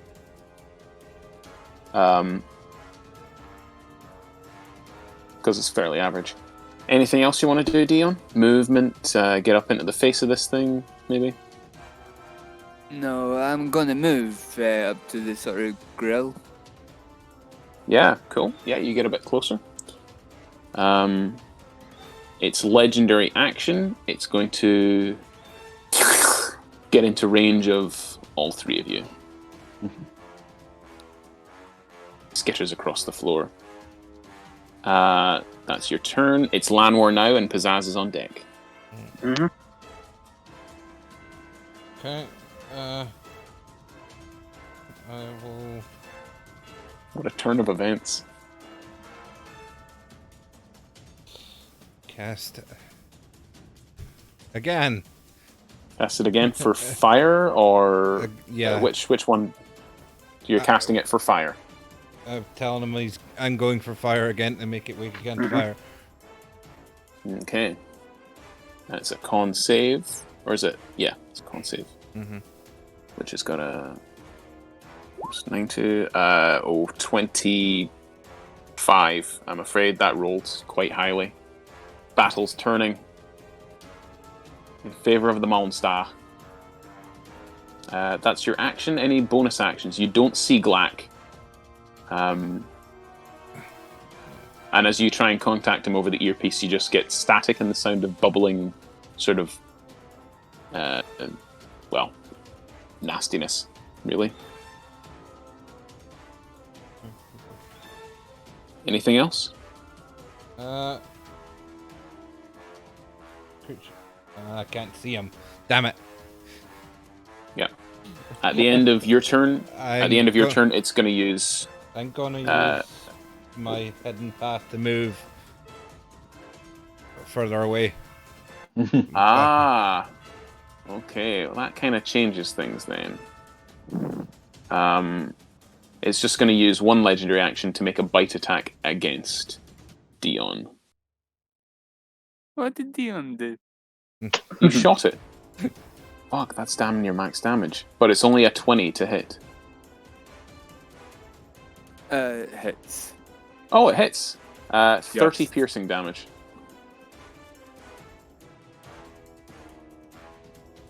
That's a fucking high number. 30 piercing damage. And now it's Pizzaz's turn. As Dion, are you still up? Yes. Okay. Not looking good, but make still up. another con save for your hunter's mark as well, by the way, which you should have done before. It's a DC 15 as Pizzazz. You have the initiative, so you maintain your hunter's mark. Just So this thing you've seen seems immune to necrotic. To Glack's radiant fists, it seemed resistant, and to fire, it seems to also be resistant. Yep. So I'm going to cast Elemental Bane for fire. For fire, okay. Yep. That makes a con save. Oh no! Roll the bite attack. Con save. Here we go. Ooh. I mean, what else is it going to use it on? Glack is absorbed, and he's really the only one that's a threat. So it's going to use its final legendary resistance to succeed, I think, rather than so that's roll all 13. of its things out then. As far as okay. You literally said it's its final one. Yeah, I know. Well, perhaps I shouldn't have done that. Meta knowledge. Ooh. Yeah, you watch as it just glances off its scales. Bonus? No bonus, because I cast the spell. And I'm, regardless of whether I move, I'm going to get hit or not. So, fuck it, I'm moving back towards the door. All right. It's going to use its reaction to make an opportunity attack at you, a bite against the small. 22? Yep. Oh, right. No, shield. Fuck. Okay. So that takes me to 23. All right, then. It just clamps its jaws down on you as you back away, and you just throw up this instinctive shield of just necrotic, purplish energy, and you just peg it for the door, and it gets a mouthful of this ichor. Doesn't like that. It's going to use its final legendary action to bite Dion again, I think. Oh, frick. That's another crit. Oh. 31 points of piercing damage, Dion. Yeah, I'm done. Yeah, and you're, so with Glack in its stomach, you are held in its jaws at this point, and it looks about ready to swallow you as well. As Glack, I'm going to need a death saving throw, please. Yeah. Oh! And he's my back God! up! So actually, this is interesting. So at the start of your turn, you would fail one from taking acid damage, and then you wake up and think, "Oh, this is bracing." And you're inside it. It's your turn. What do you want to do? You see, you can barely make out a pinprick of light as Dion is like essentially the Behir is going to swallow Dion on its turn, Yeah. which is next. So yeah, you come to in the Behir's stomach. You stand up and it's like, I'm blind, but I'm awake. Situation could be worse. Okay, so Not much worse, but Right. Okay, I'm going. Oh no, my shield would have dropped as well, so I've lost some more AC. yeah, Because you're Yeah, shield of fate has dropped. no, you're still restrained. So if you do attack as well, you have disadvantage. Just so you know. Okay. Is it an action to drink a potion? In this world, in my campaign, might not be with Chris, but in my campaign, it's a bonus action because I'm much kinder than him. Well, And also, we've had 5 crits in a row, so forgive me for that. So you'll roll that as a bonus action. What do you want to do as your action? As my action, I'm going to try and get out. Okay, let me just have a look. See here. Would it be Um, some kind of saving throw or some kind of check? you can't literally crawl up its throat. You reckon if you do enough damage to its stomach lining, it might vomit you out. Okay, then I'm just gonna use my action to punch. Yeah, much in the same way if you eat an incredibly spicy curry, or a live pigeon, more accurately, because that's what you are basically to it. 29 is gonna hit, and this is bludgeoning damage. It's not. Yeah, it's no radiant. longer. Okay. Well, it's still resistant. The 15 is gonna miss, I'm afraid. Yeah, I'm inside, so yep, that checks out. And the second one? There's 29, the 15 was the second. I can't do any more, it's just those two. Oh, you're at disadvantage, so the first one would have been the 15. Which is actually a nat 1.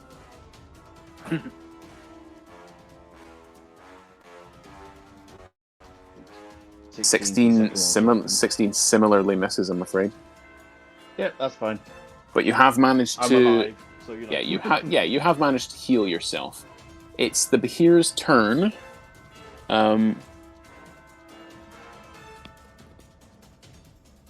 Takes... Okay. Well... Yeah, it's going to swallow Dion first, quite frankly. So Dion, you're unconscious. You can't contest this. Glack, an unconscious Dion suddenly slides down the throat and lands in a heap at your feet. And you think, well, this day is quite strange. It can't get much worse. I'm just going to roll a d20 to see which of you the Behir goes for. Odds Lanwor, evens Pizzazz. I'll leave it up to the dice. Sorry, Pizzazz. Oh. It skitters towards you, and is going to make, 2 attacks. It's going to make a constrict and then a bite. So plus 10, that, and it's a bite. So to constrict, I'm afraid, that's a 29. Yep. So that's one's going to hit. However, you are still shielded.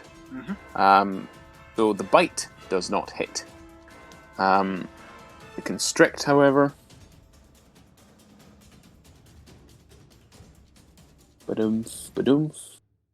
you take 17 points of bludgeoning, and that's a lot, double 9s. 24 points of slashing. So 17 bludgeoning, and 24 slashing. I'm down. Oh dear, Lanwor. Alright, well, first things first. So actually, the bite would have had advantage since it used its constrict first, just very quickly. Regardless, Just to it see- was down anyway. Yeah, just to see if it hits. No, it misses, actually. It's just to see if it swallows you. But it misses with its bite with a dirty 20. I move with, so I'm within 30 feet of. I am going to use my bonus action first, which I'll spend the last of my Balm of the Summer Court. I roll 5d6. The 4. So you get 22 health back. Who are you doing that on? 27 health to Pizzazz. Pizzazz. Okay. And I am now going to use my action to cast. Do you have like Sunburst or Disintegrate or something like that? No, but I'm gonna give us a chance. I'm gonna cast Animal Shape and turn us both into elephants. Okay. Okay. Because elephants have an extra 76 health. All right. Okay. Well, I don't have the stats for that, so just I do. You can. Yeah, I've got it. elephants are large creatures. Huge. They're huge. Mm-hmm. Well, the Behir is technically supposed to be huge. I've just had a smaller map, so we'll just say that you guys are the same size here. Mm-hmm. Yeah, you're all the same size. Mm-hmm. It's King of the Monsters. Oh my god, it's everything I ever wanted in a D&D game. I'm gonna. And that's my go. I've turned us both into giant elephants to maybe have a chance to fight back. Okay. So we have 26 health before we revert back to. 76, not 26. 76. 76. Sorry. Have I skipped someone? No. No, I don't think so. Didn't I roll the Behir? You rolled the Behir. You would have missed out Dion. Yeah, Dion Yeah. didn't do this save. Sorry, Dion, could you roll me a death save real quick? Did you do it on Beyonds? I have no idea. I've Yeah, not got the Click on page the open. hit If- points. Yeah. If you're taking all your hit points off, you would have a thing saying death savings. Yeah. Failure, click success, that. death saves. Yeah, so just Yeah, click on click death that, saves. and then it'll give you the option to roll. Alright. Yeah. Now, wait. Just to see. It doesn't affect what Lanwor does though. Who well, it's a mark on a failure. Ooh. At the end of Lanwor's turn, the Behir is slightly taken aback, but it's going to continue charging into just attempt to just destroy the thing in front of it. It's going to bite you again, Pizzazz. Okay. A 17. You are still. That'll hit the elephant. Now you are still technically shielded. That's up to you if you want to. I mean, you are still technically shielded. So what's the elephant's AC plus 5? It's 17. So it does just hit. Mm-hmm. All right. 28 piercing damage to elephant form. Okay. And then it makes another constrict one large or smaller creature. So it actually cannot make it physically cannot make its second attack. How much damage was that again, sorry? It was 28 points. Great. Oh no, that was just its sorry, that was just its legendary action. It should have rolled this on its turn. The lightning fails to materialize. It's now Pizzazz's turn. At the end of Okay. Lanwor's turn, it made a legendary attack. Okay. So, as an elephant, I am going to gore it. So that is Alright. a +8 to attack. Okay. Do you have to back up and charge, or is that a different thing? That's trampling charge. Okay, so you're just goring it. All right, Yeah. roll your attack. So that is a 15 plus 8, that's 23. That's gonna hit. Okay, and then it is 3d8 plus 6 damage. Hmm.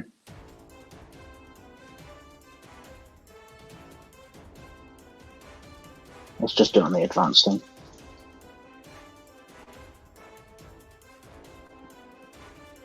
So 35 piercing damage. That's 3d20 you've rolled. Oh, sorry. 3 Gonna say that's quite powerful. 2d8. 16 damage, sorry. That's fair. That's piercing damage. Okay. And it's only the one attack, so yeah. Perfect. At the end of your turn, it's going to make another... Oh, actually, no. This would be better, because it's now surrounded. It's going to twirl around and use tail sweep. So I need both of you to make strength saving throws. Which I realise you're probably both much better at now that you're Yes. elephants. Yeah. Plus, I crit. Yeah. Lanwor. 17 for Elipazaz. Yeah, they both succeed, so you're not prone. That's its legend. It's 2 legendaries. Glack, at the start of your turn, Yep. you take 6 die 6, 21 points of acid damage Oh. as you're still standing in this. It's eating away at your robes, at your boots. Actually, it's leaving the magical robes untouched, but everything unmagical is just burning away at, and you feel in such pain.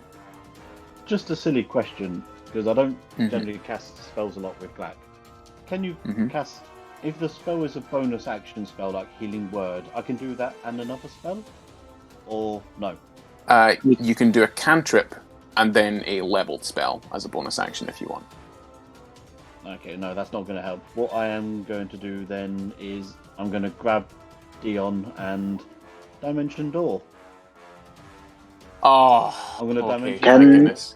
Can you? Where are you heading to? Aren't you a small creature though? You are a small creature, and Dion is a medium creature. So I'm afraid, I'm afraid you can't do that. A willing creature of your size or smaller. Oh, he's unconscious as well, so technically not even willing. Mm-hmm. Well, he's a party member, so technically he counts as willing for this sort of I spell. would be willing. But yeah, you grab hold of him and dematerialize and reappear, I imagine, somewhere over in this vicinity. I was going far into this through the door. Oh, yeah. And as you look down at your side, you see Dion has not come with you. You've taken like his jacket or something. It God's also, sake, Dion. sorry to rules lore again, but it does say 500 feet where you can see. Oh, does it say where you can see? Really? Yeah, that's what you can visualize, not you can see. Different Yeah. Oh, they've changed the wording then. Okay. It I'm saying- can be a place you can see, one you can visualize, or one you can describe.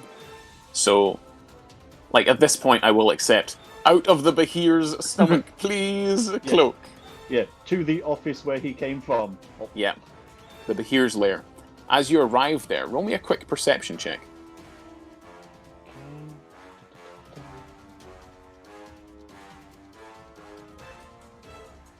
Oh, 23. Yeah. Aside from discarded bones, bits of armor, broken apart, food rations, all this sort of the other, you do find a couple of skulls and one charred-looking, weird sort of wand with a ton of like balls orbiting around the end of it. Kind of charred, but you can make out the handle as gold. Okay, this means absolutely nothing to me. It's a stick with some balls. Yeah. It's a stick and balls and sticks. Anything else? Bonus action. Yeah, I'm just gonna drink another potion and Amazing. running through my The potions. Behir again. used 2 legendaries. It's the Behir's turn, however. It physically can't make an extra attack, so it's just going to bite. For a 28, that's 30 piercing damage, I'm afraid, Pizzazz, to your elephant form. Okay. And that's its turn, because it can only make 1 bite attack and 1 constrict on a large creature or smaller. So you guys are bigger than large. Initiative count 20, Dion. Back down to you. I need another death save, please. Oh, jeez. This is problematic. You would... Why is that only a single d20? Wouldn't you have a +1 from your Cloak of Protection? Or do you have It's a +2? not Cloak of Protection, it's various things. Do you have something that gives you a +2 to all saving throws? +2 to all saving throws? +2 to AC and saving throws. Then Okay. that would be... So that's actually 2 successes then. Alright. Because you rolled an 8 previously, +2 is 10, and a 9 +2 is 11, which is good because you also have 2 failures from starting your turn in something's stomach. You take acid damage. So you have 1 round left before you definitely die and are melted by acid. Lanwor, it's your turn. This thing is looking... its joints are How coming much apart. damage did I take, sorry? Oh, you just take 1 failed death save. So you've got 2 fails and 2 successes. This thing is looking... if it had blood, it would be bloodied, because there are like patches of oil that have seeped out from in between its metal joints. It is having trouble holding itself together. There is steam coming out of it. It seems more construct than creature. I'll let you roll a nature check. Okay. And Pizzazz, at the start of your turn, you can either roll nature or arcana. What are Arcana for? Nature or arcana. 16. Lanwor, you're not sure what might damage this thing, but it is made of metal. So make of that what you will. It does seem to be resistant to a lot of things, however. I'm interested in the elephant. I will gore it. Perfect. Well, a 13 doesn't hit, though, I'm afraid. Anything else? That's all I can do as an elephant. Pizzazz, it's your turn. I'll get a nature or arcana check from you. Stats or the elephants? I think it's yours. It's like a Mental polymorph effect. stats. Yeah, it is. It's basically... Is it a wild It's all shape the or a polymorph characters' effect? stats. Let me see. You do still have all the modifications, so just roll me and we'll take whatever away from it if it is the elephant. Because I've got expertise in Arcana. Yeah, just roll it and we'll see what goes on, what sort of negatives we take from it. Retain alignment, intelligence, wisdom, and charisma scores. Perfect. So actually, 20 would do it. And you feel as your elephant form begins to, take some serious beatings. You don't know how long you have until it drops. This thing is made of metal. It doesn't take an artificer to realize that lightning must be good against it. Possibly thunder, given its construct nature, but fire, no. Radiant, no. Necrotic, definitely not. And poison, definitely not. With that 20. I will trumpet lightning. Because I'm assuming that Elilan can understand that. I think you can drop the form at any time as well. Yeah, the person can willingly, as a bonus action, drop the form. Just Okay. so you're aware. In that case, then, I am going to drop elephant. Yep. Elephant disappears. Tiny wee Pizzazz reappears right in front of the Behir, who looks confused for a second. So I'm going to move, staying in its melee. Point this way. And then I am going to lightning bolt.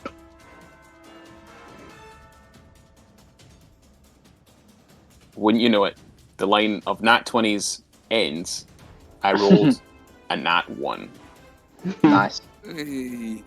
And you cast a lightning bolt at 7th level. Yep. It's going through the wand, the staff even. Takes 47 points. Okay. Oh, wow. And it needs to make a con save to not vomit up.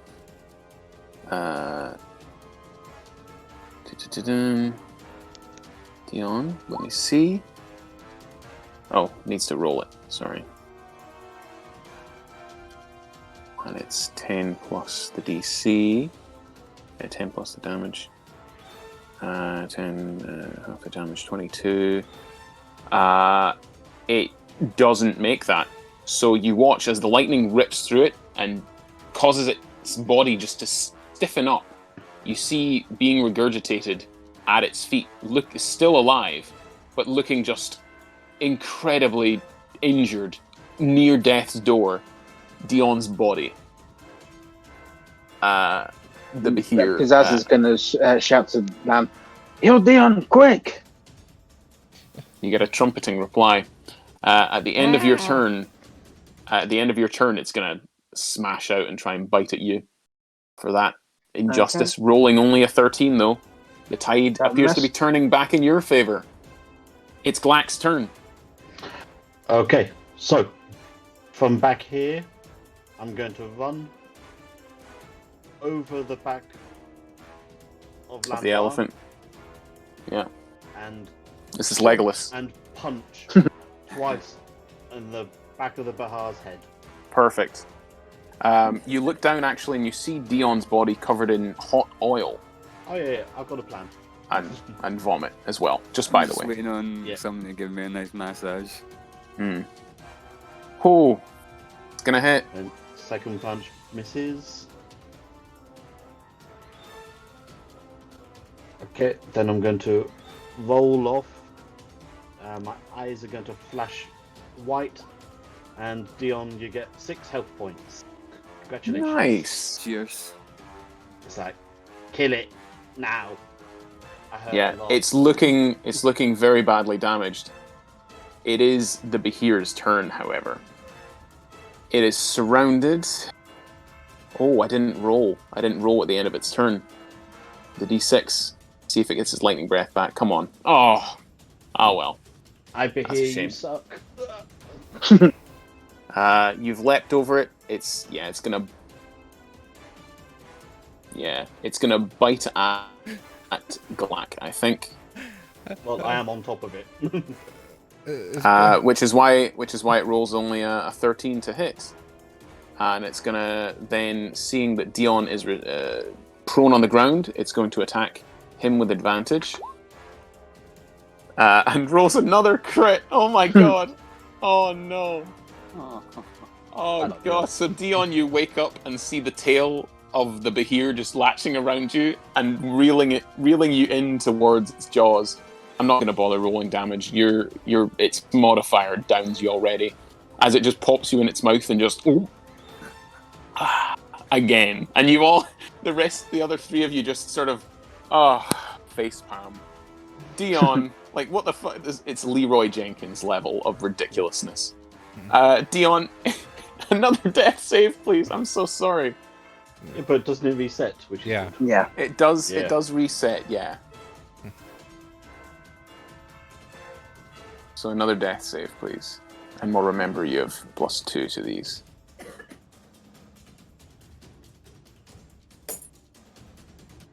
Was that a glass shattering?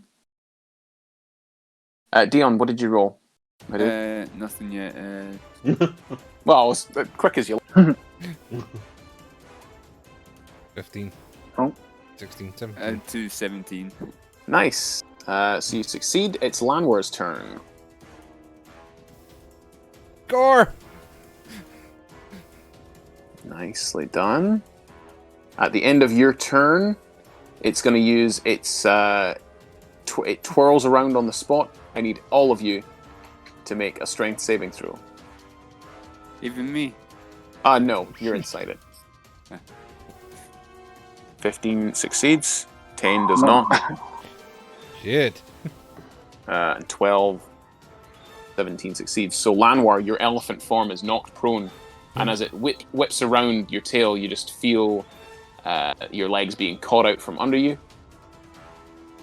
And you take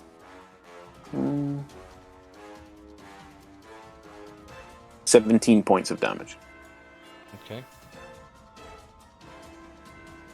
That's its legendary. Pizzazz takes 2 legendary actions to do that. Pizzazz, it's your turn. Where is Black? Because I can't actually see them. Riding it like Legolas. Yeah. Feel Right. free to shoot it with lightning if you wish. Okay. He is standing on a very metal surface, however, I'm okay. just so you're aware. I'm fine. Pizzazz is going to shout, "Jump!" And lightning it. Go for it. That's so much.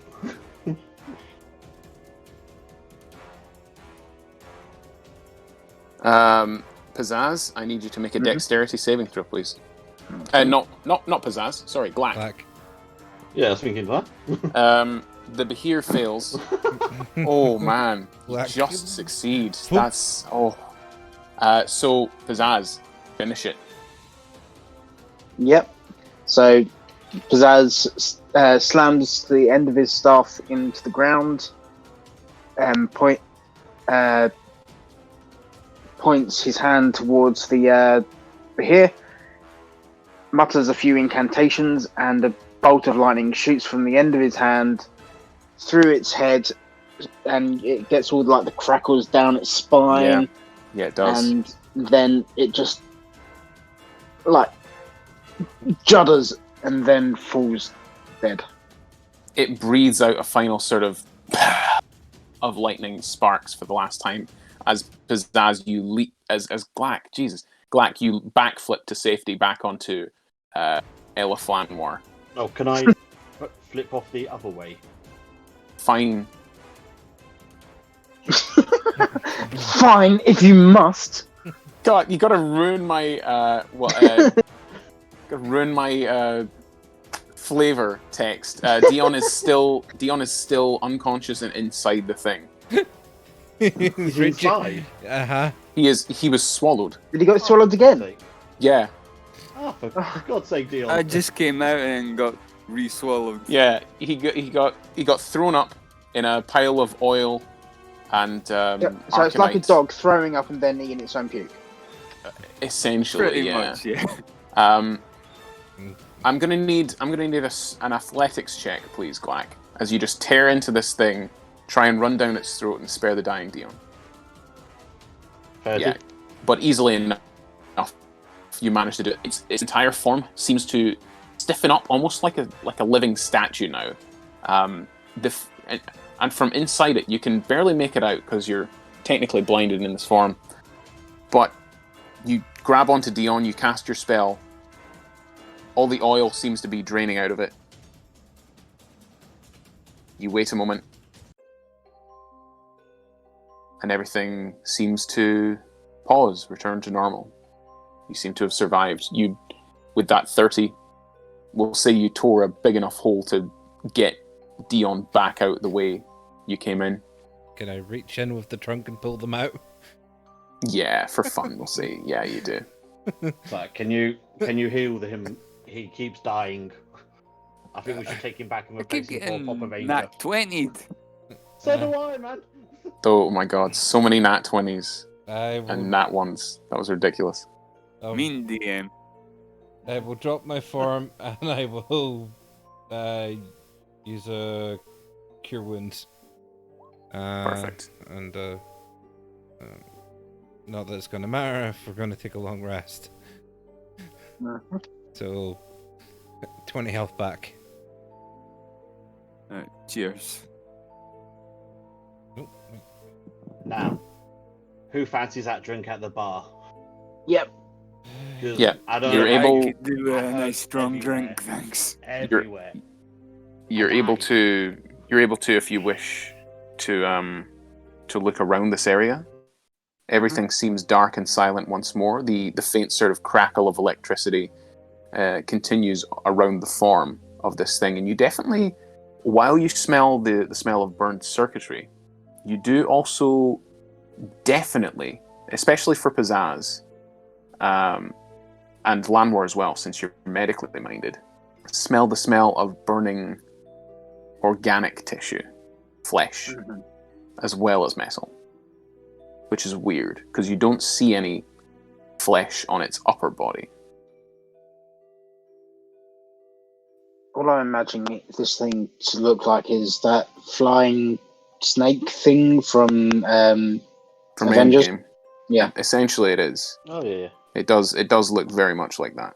It is fleshy underneath, as Pizzazz and Glack, you're small enough to sort of walk underneath it, and you do see and feel organic tissue on the bottom of it. But also it's combined with wires and electronics and gears and like relays and all sorts of things. And as you sort of run your hand and cast Detect Magic and run your hand along this thing, the armor looks to be grafted to it, but like the flesh has grown around it, like the metal and the organic components sort of fused after a time. It looks like it was both built and grown simultaneously, which should not be possible. Lanwor, to you, this defies all sense of the laws of nature. Pizzazz, whoever created this, or grew this, or bred it, they must have been a genius. An arcanist, the likes of which, well, Tink may have been able to do this had she, like your sister may have been able to do this had she branched into this sort of technology, but it's not. She's more of an artillerist. This is organic compounds mixing with machinery. It's weird and quite fascinating, actually, but very magic. There's still a dull magical energy sort of lingering around its brainstem, which is slowly sort of beginning to shut down, like a laptop or a computer slowly losing its power, like as it dwindles out of power. There is also a faint glow of magic off to the north. Oh yeah, Pizzazz says a stick with balls in the corner. That thing's right up your alley. Okay. It's like floaty balls. I'm gonna lie on this table for a minute. I don't think this creature meant any ill will. I think it was just in pain Yes, it and just lashing out. doesn't look very natural to me. No, Yeah, not in two the of us. slightest. You saying it Repeatedly. had a bit of heartburn? More like all over Little burn. acid reflex? No, Dion. A bit of pain all over where every part of that machine stuff is on it. It's like Junkrat times 1,000. If Junkrat had grafted everything to himself and not replaced I mean, his organic parts. yeah, and I mean he did graft like memory chips into his brain. Yes. So I still want to know how he managed that. He said he did it himself. Well, if we ever find him again, I'm sure you can ask him. But for now, we've cleared this place out. We should claim a reward of this rest, and I believe your drink.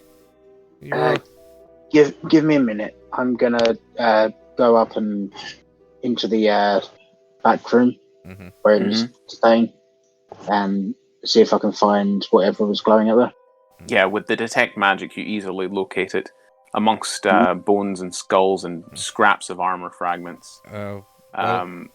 It is like a long gold stick that is scorched at one end, and orbiting around it on like spikes jutting out of the tip of it are small balls.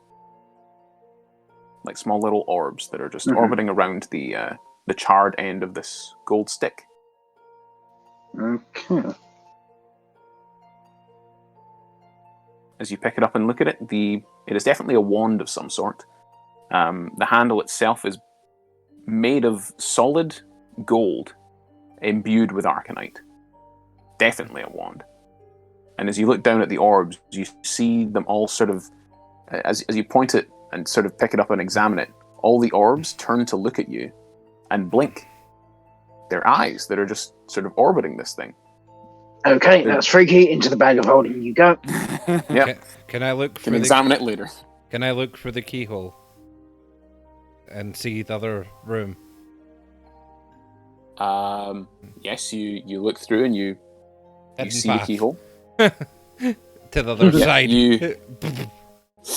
Yeah, you do. You get to the other side, and the bar look around at you. The barman, oh, you're not dead. Well, You clearly haven't. that's quite surprising. You're the only one that survived. I do the same thing down here and Misty step into the... No, we're all pretty yeah, alive. that's sorry. Yeah, walks that's in. all downstairs, by the way. How's it? Yeah, Before, sorry. It was no worries. it was stairs leading down at this point. There's no door there. I just couldn't find another map. I'll do the same thing then. Misty step. You won't be able to get out, Dion. I'm going No. because he would have locked the door behind us, or at least. Are any of your party members still alive? Yes. Yeah, you just need to let them out. I figured you'd lock the door, so I would like. Oh yes, it was so that the creature down there could not get out and Well, it's you very know, Plus you destroy everything. cast silence on it, so you wouldn't be able to hear us knocking. yes. Precisely. But it's very much dead.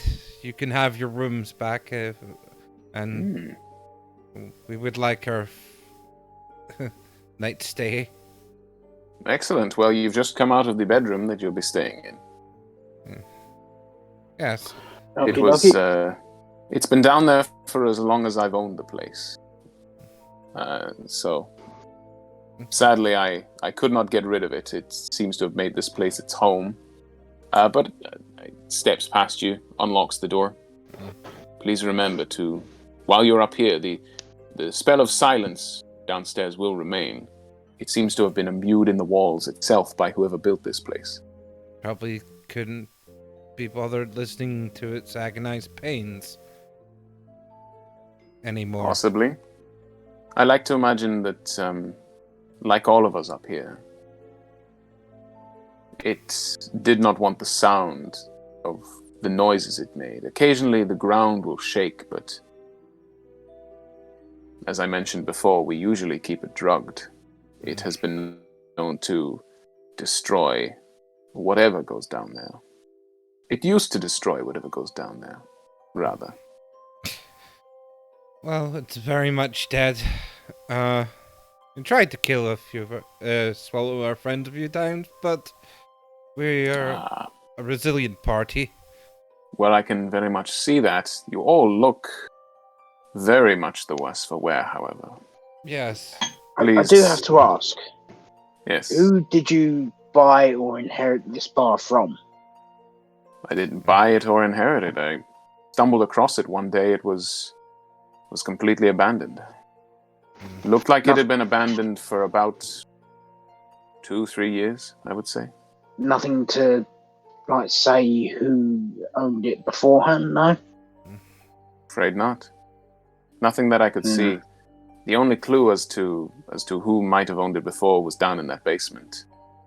Well, whoever lived here, they must have been one mad fucker, if you'll pardon the expression, to have something like that downstairs. It must have been used by a warlord, I would say. That was the running sort of guess, the bet from the patrons and myself. Some sort of despotical warlord or lich lived here, I think. I think whoever lived here before you created that thing. It wasn't Really? natural. It was a mixture of organic and technology. Bio-organic technology sort of thing. Like I said, I never saw it myself. I ventured down the stairs, I saw some shifting, I saw it was large, I saw it fired lightning in my direction. No, I got out of there while I was still alive, and I locked the door. Well, I say alive. He grins again, shows you the pointed, and from this distance you can clearly see its vampiric teeth.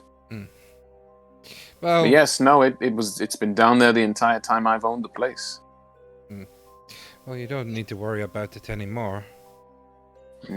I initially didn't use any lightning against it because it did lightning against us. Generally, when things use lightning, they're generally resistant to it as well. So, Yes. Perhaps it was built with an overload or a failsafe, if it is potentially. technology of some description.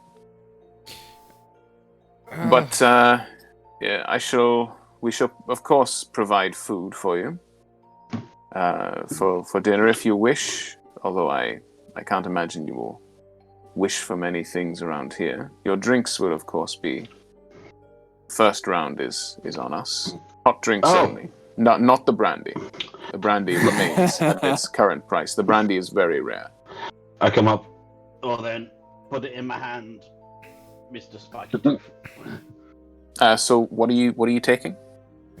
Oh, I bought everybody one of the brandies. Except for me. One of the brandies. Okay. Like 4 brandies. So if Lanwor doesn't Oh want yeah, of course. drink it twice. Yeah, no, so he wasn't expecting you to come back. So he hasn't actually poured it yet. But yeah, lays down 4 very fine glasses on the bar and pours you all a shot of this this brandy. Puts a single ice cube in each. You can see it's almost fizzing, and Pizzazz, your detect magic is still up. This thing radiates incredibly strong magic, evocation, and necromancy.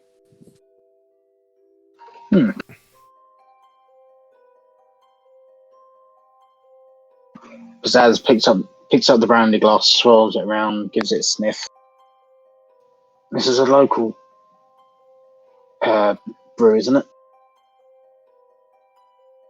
No, that's a very special import from my friend over there. Nods to the grizzled. He actually came across it in the material plane. Apparently, it was a gift from the gods. He said.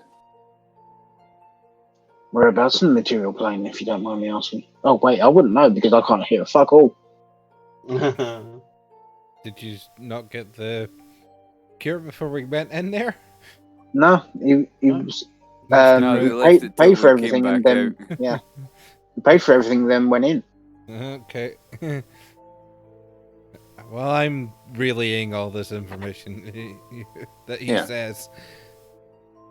Hand wave. You can, we'll hand wave it. You can claim those 2 drinks first if you want. As soon as you exited, you could claim those 2 drinks before you drink these. So they cure your deafness. 100 gold each. Oh no, you already paid in the skull, which you can already see is on taking pride of place actually above the bar. That looks good then. I mean, it looks like it fits, so that's good. So, for this brandy, do you have any Coke to go with it, or some lemonade? His smile becomes rather fixed. Black, shut up and drink it. It's not one that you mix. You could drink it with a mixer, but I warn you its magical effects may be diminished if you do so. I'm assuming it's not actually like an ice cube, but it's like a rock that is just permanently cold. So it doesn't actually water down the brandy. Yeah, essentially. Or it's like it's everlasting ice from the material, the elemental plane of ice. Okay. It's everlasting ice. Little do you know, if you don't eat it, he just he takes it out of the glasses and reuses it. Yeah. You take a swig. I've had this everlasting ice cube for 5,000 years. Everlasting gobstopper. Yep. So Pizzazz will take a sip of it as well. Perfect. As you do so, you're still behind the bar. He gestures for you to move off to like a table, and you see over in one corner the grizzled-looking sort of veteran raise his drink towards you, and sort of gesture with his head, "Come across if you want," kind of thing. Which guy? Was the Thor-looking guy? It was Kentrell who actually would be back up there. In the booth. Yeah. How'll do. My name's Pizzazz. We just Right. killed a thing. Yeah. big I metal thing, kind of. didn't expect you to come back up, to be honest. I was so tempted We to do almost like never. a Gorg then. I've seen some weird shit, but that is,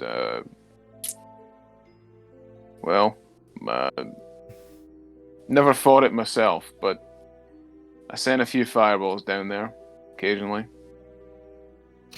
Yeah. Kept on screeching. Yeah.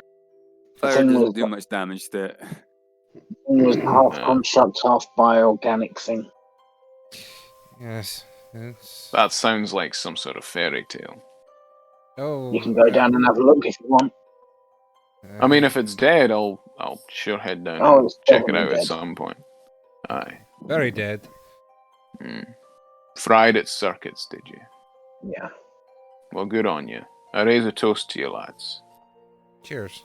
Cheers. I've seen some adventurers in my time, but if I were you, something about yous. You got a world weariness. You look well travelled. Must say Very that. well travelled. We're not even from this plane. No. Oh, you're not? No. Nope. Huh. I am. We came here by mistake. Well, Well, not by mistake. Ah. we came here because something is invading our plane. That sounds familiar. My first adventure on the material plane myself was there was a bunch of cults. These it was an Earth Genasi, an Air Genasi, and a Triton. They all walked They into were- a bar. Well, it's funny you should mention it. There was also a Sylvan, someone from Fantasia. I travelled with them for a while, and there was a Kenku who hung out with us as well, and a Usagi rabbit person, you know. I defended the world. We were on the elemental ring. Defended the world for the. Might have heard of him, Ogra. No, what was it? It was the elemental. The great old elemental. This was a couple of years ago now. But we beat them back. It was trying to invade our plane as well. We had to go through to the other plane to beat them back. So I know what kind of thing you're going through. That was a long time ago. I really feel for you boys, I do. Slightly different plane as well. Ours is not easily accessed as well. So it's very strange. Some would say Like a secret club, eh? Some would say you may end up in this plane by accident and find it very hard to get away from. A lot of people say the same about disparity. But there's always a way out if you know where to look. True. There's always a light in the darkness, even though we try and snuff it out, you know? Headset. Should we tell him about Brightside Towers? Or should we keep that to ourselves? Sigil's a big place. He'll be fine. Well, have you heard? It's unlikely he's going to ever go there. Have you heard of a place called Sigil? My patrons mentioned it once or twice. Maybe you know them? Betar? Can't say I do. God of War? God of Wolves? Werewolves? No? God of Lycans? Lycanthropes? Oh, we've Met some lycanthropes and werewolves. Met some, but they didn't say anything about any gods. I know there was a few that my sister dealt with that followed the Elder Curse. Oh, no. Those are the elders. Beitar's a god. Ah, Aye. One of the nature gods. Brevish, you might have heard of. sounds familiar. Udeep, Trident, all that. Poseidra. Aye. Nature pantheon, Asriel's pantheon, you know. Right. Well, we don't tend to come a lot over gods in No. there. They're kind No, of the gods can't really reach in there. yes. The gods are locked out of that realm. I mean, not all gods. Yes, Glack. Must be Your god is always there. a heck of a Most place gods. then. Must be a heck of the place. You know, Anyway, brag. Rag. That's no god I've ever heard of. Oh, Braggadocious. Oh, he's great, and I give him a business card. And He looks at it and turns it over in his hands and smirks. God's word, baby. yes. This is... What's this, a website for braggadocious.com? Bring out the braggadociousness in you. That's a 2-for-1 on smoothies on Wednesdays. I'll bear that in mind if I'm ever in. But you say this place was Sigil? Yes. Yeah. Yes. Aye, my base is here, but I'll see. Well, somehow. By the way, this guy, he's got a helmet resting to one side of him that is quite clearly magical. He has all sorts of magical equipment, magical breastplate, magic boots, magical cape, and the weapons at his sides are magical, and so too are these the gloves that he's wearing, which look to be inlaid with this dark greenish black sort of crystalline material, by the way, Pizzazz. He very clearly seems to be an ex-adventurer. Very well decked out. Yes, well, this realm seems to be bleeding into ours somehow. For a black root. There was no black root when I helped out my crew defend against the elementals, but once we went through the portal to the next plane, we found that destroying the link between the two worlds was enough to close the portal. Sure, if you do that here, it'll probably work there. For us, it was a giant 40-foot tall earth elemental creature, like the leader of an earth cult, trying to bring it through the portal. It sent a wee avatar through. Oh, that was a fight. Got knocked unconscious twice. Was only saved by this fishy fella, Arcturus. Pizzazz looks over towards Dion. He was a Triton. He wasn't a half-orc. He was a Triton, mind you. No, I mean, like, being knocked out twice. Oh, he wouldn't pick up on that. It's not perceptive. Anyway, lads, you all look terrible. I'll let you get away to your beds, eh? Yeah. Yeah. I was Sleep now. going to say, if you didn't mind, it's been a very long day. Yes. Sure it has. You'll be glad of that drink by the end of it, though. Will do. And down's the rest of it. And you feel a very warming feeling in your stomach. You're going to sleep well tonight. Oh, do I feel warm when I drink it? Yeah, you do. As you finish it, you do feel very warm inside. Does it get rid of my vulnerability to cold warm, or just warm the way it does? Warm Well, as if you've just drank a glass of brandy. Well, I Yeah. was gonna leave that as a surprise for once you'd finished the rest, but yeah, it's essentially a max. Oh fuck! What's the Pokemon thing? Max a full heal. It cures you of all negative status effects. Oh, finally, my max HP goes back. Yeah, but that occurs at the end of your next long rest, though. Yeah. You all head off back downstairs to. As mentioned before, there are no rooms available except for the one that you had to clear out of the Mecha Behir. Mhm. And as you look around the room, you get a better sense, having bid goodnight to Kentril, the Lycan, and the vampire who was running the joint. You head back downstairs, and you do find enough remnants of beds to have a not terribly uncomfortable night's sleep. And as you explore and just sort of make sure everything's safe, there's no more hidden nasties all around the place.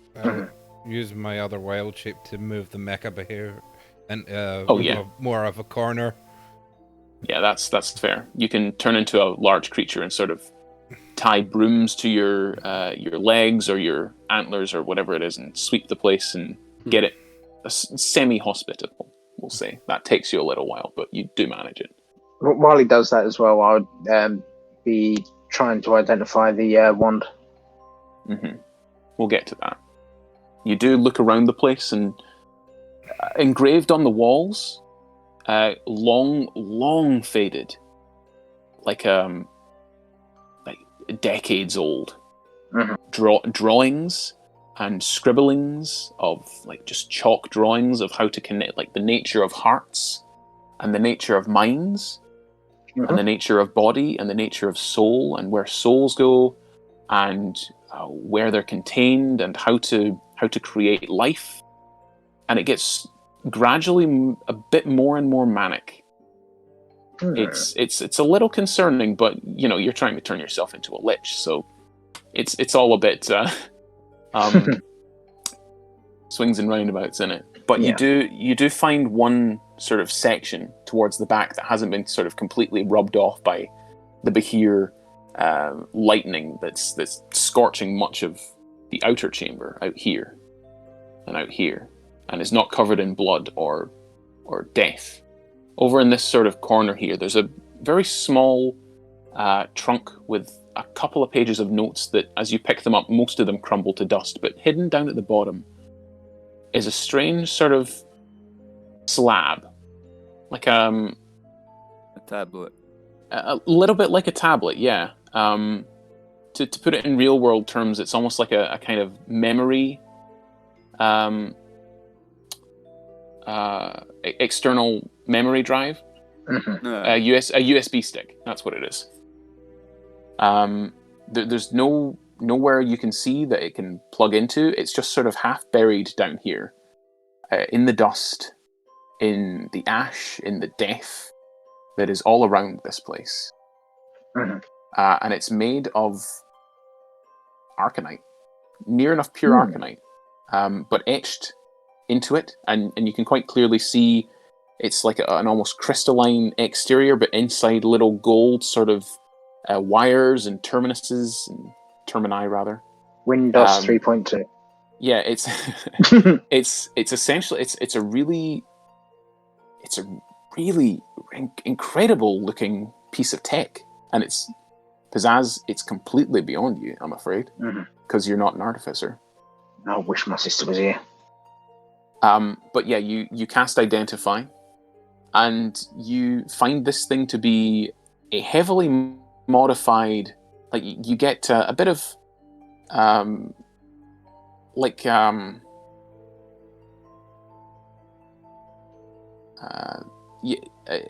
you get a bit of sort of brain fog as you try and decipher what this thing is. Like little question marks appear in front of you, but you do get the base.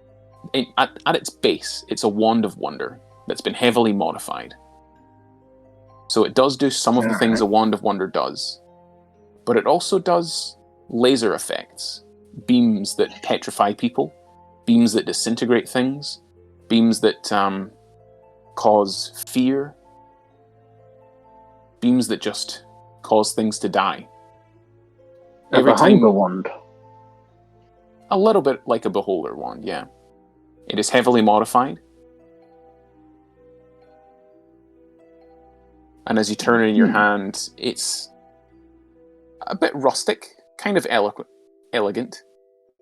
I'll give you the full stats for it after the session, but essentially it is a base layer wand of wonder / beholder wand, which I'll come up with a better name for it at some point, I'm sure. Wand of Beholderment. Wand of Beholder, mint. I like it. After a time, you do eventually manage to settle down into a long rest, unless there's anything anyone wishes to do in the meantime. Whilst we're dreaming, I want to use my Walking in Dreams ability to draw pizzazz into my dream. Okay. Interesting. I'm using I can make use the sort of dream spell without any material components. Does anyone want to do anything before you all go to bed? No, Greg's just passed out. Yeah. The only perfect. thing else I'm going to do is look at my spells, because while we're in a different plane, different rules apply. Yes, they do. I was going to look in the trunk, but obviously I found out what's in there. As you pick up the pages, they're scrawled in a language you don't understand nor care to learn at this late stage in the day, having been eaten twice by some sort of mechanical monster. You collapse into your bed. Black, you have decent dreams. Yeah. You're back at the gym. You feel warm. It's like when you're at a ski lodge, you know? And after a day of skiing and coldness, you're sat by the fire. You've got a cup of warm cocoa with marshmallows in. You're just sort of sitting there, tootsies out, all toasty. It's a pleasant dream for you. Dion, you lie in your bed and you stay awake a little bit, but eventually exhaustion does get the better of you. Your dream is not so great. It's filled with oil and machinery and grinding and clanking.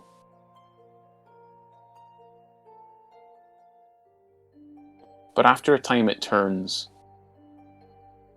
and you feel yourself once again prowling through all manner of game trails and hunts. And it ends up being a fairly decent dream for you as well. Big smile appears on Dion's face. Lanwor, as you sleep, or as you go off to sleep and sort of ritually get yourself into this state, you do find yourself in a dream. It is not your own, though. You see a door ahead of you marked Pizzazz's room, Pizzazz's lab, keep out.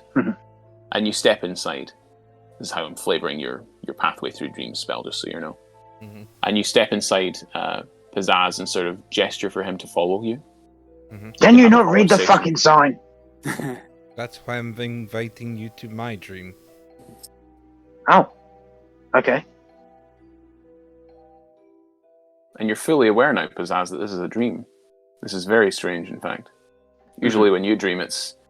And up until this point, you were working on stuff.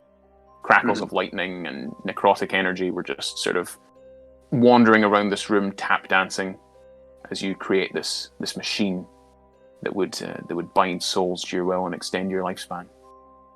This is unusual for Lan to appear at your door. Beyond him, you can see a wide, starry expanse of deep sort of blue, and beyond in the distance, a greenish sort of forest. What you must imagine is where Lanwor goes to dream. You can go there if you wish. Yep. Follow after Lan. And Lan, you lead Pizzazz towards your dream. Do you discuss anything as you go? No, I just want to kind of... I figured I'd bring you into my dream because lately my dreams have been a bit strange. I figured you might want to experience it and maybe give me some feedback and input. Depending on what kind of strange. I mean, I'm into a bit of strange, but what kind? well, one Junkrat appearing in I memories mean, that's a bit too strange. and having all conversations of old, and I don't know. Hmm. But yeah, that's the only thing I'll say initially. As you head onwards through the sort of dark darkness towards the land of your dreams, and you find yourself walking through this forest path, and either side of you, you see clearings into which you know that there are dream worlds, past memories that you can step into and observe the memories of what happened. You see down one, the previous time you were in Willowwood, or the first time rather you were in Willowwood, meeting Wyllow. You see down another branching path where you met the party members you're currently traveling with, but you find yourself inexplicably drawn onwards towards a much darker part of the forest, much deeper into it. There are a few sections here. This is where you keep your memories of Junkrat. You find yourself being drawn down one particular path. And as you get to the end of it, you can see a clearing at the far end of it. You find yourself watching yourself and Junkrat. You are, the two of you, in Willowwood once more. Junkrat is setting up a laboratory in the... You don't quite recognize it. It is some deep part of the forest. It is a clearing. There is like a sort of rock face at one end. There's a path leading out the other, the path that you're heading up, I should say. And walking almost through you into this stream, into this clearing that you're observing Junkrat in, is ghostly vision of yourself. Ah, Lanwor, good. You're here at last. Okay, I need you to grab those crystals there and hold them in place with the. If you can find a way to channel some sort of fire or acid damage into them to sort of charge them up, that would be great. And then bring them across to these holes in the wall here. And you can see him gesturing towards where crevices have been hacked into the solid stone wall. There are little sort of almost like mechanical, like the little mechanical creatures that he had from his bags of tricks. Mm-hmm. Like the little sort of like a mechanical wolf is there, a sort of cyborg ape, a cyborg baboon is in the third one. Yeah, if you could channel those up and fit them into the slots on the right-hand side, that would help me a lot. I just need more hands here.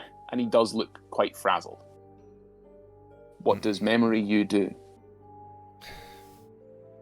It's all very weird, but very well. I'll use whatever spell I can out of my kit that can do what he's asking. Yeah, so Primal Savagery actually would imbue your claws with acid damage, and you just sort of sink those into the crystals.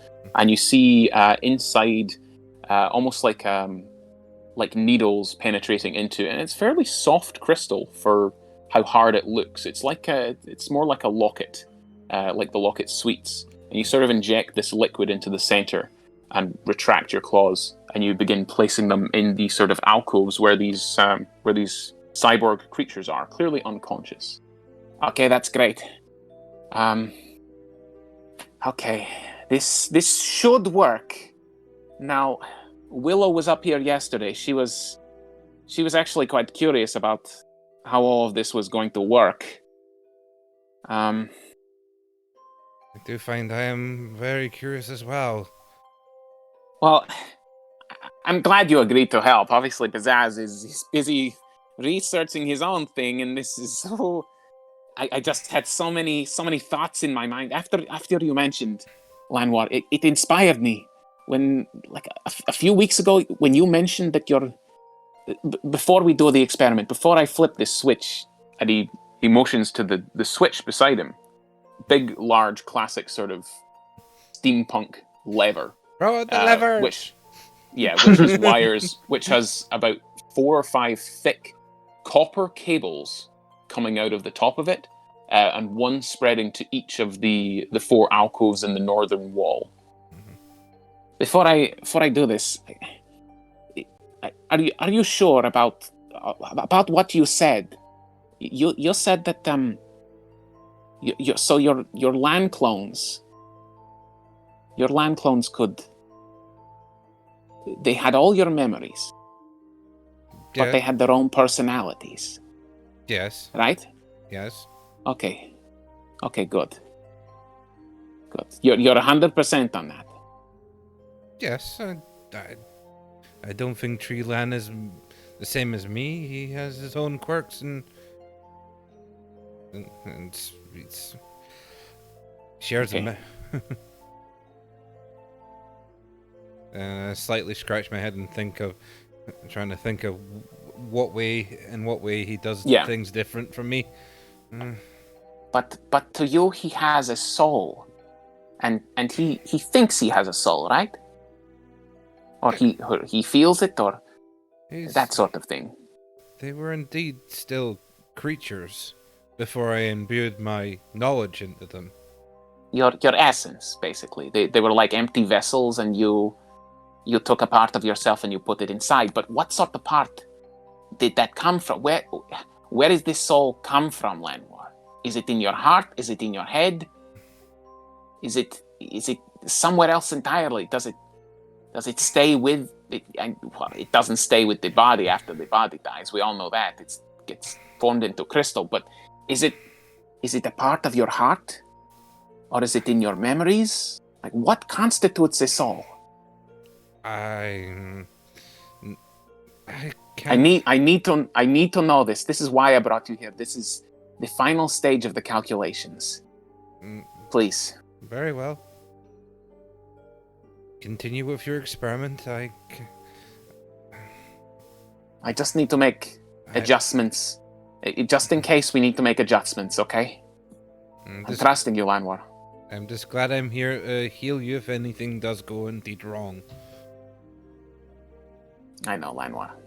Nothing's going to go wrong.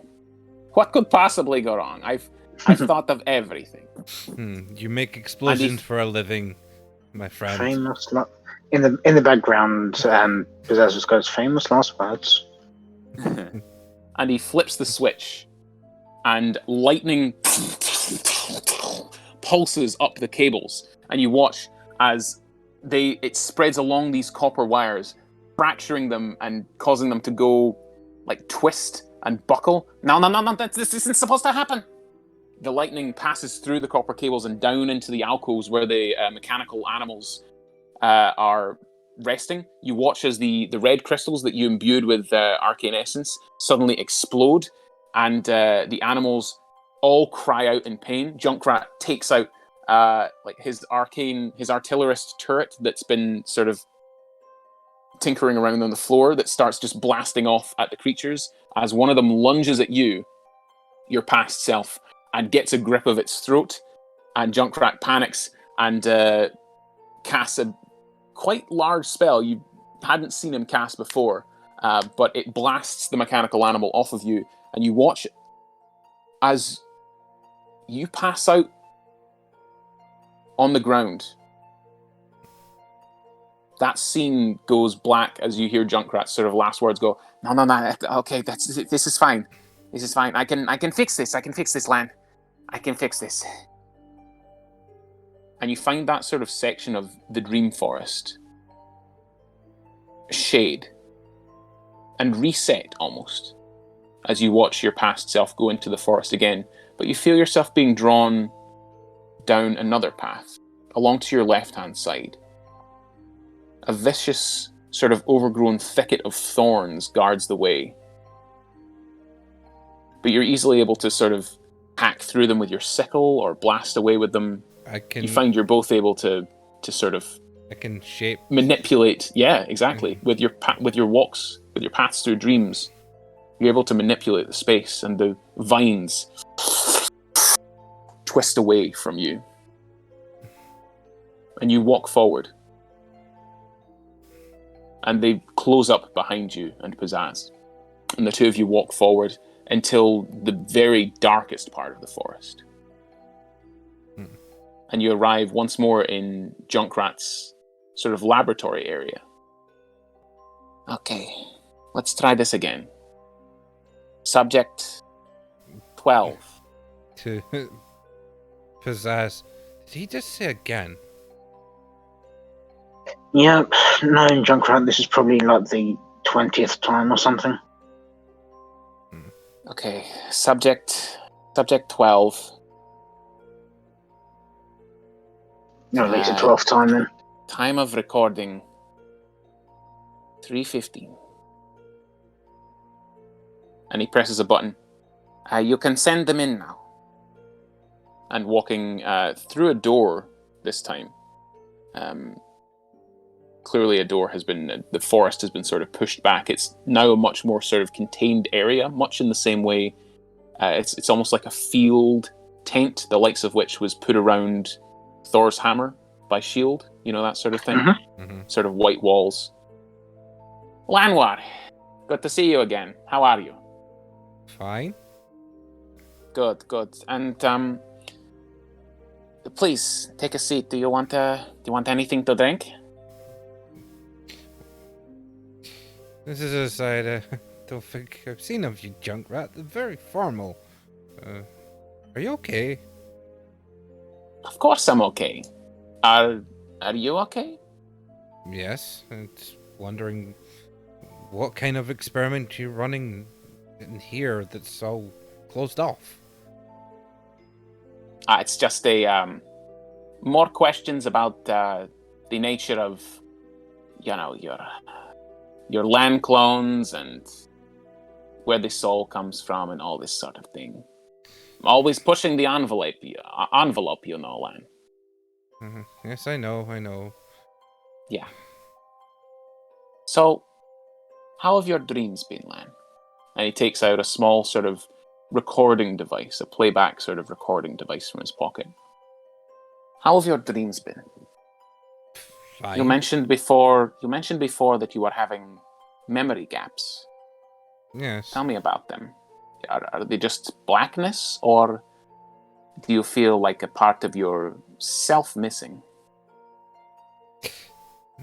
It's very odd you say that. I don't seem... Well, you're the one who said it in our previous sessions. Do you not remember? Previous sessions? We've done this before. It's not important.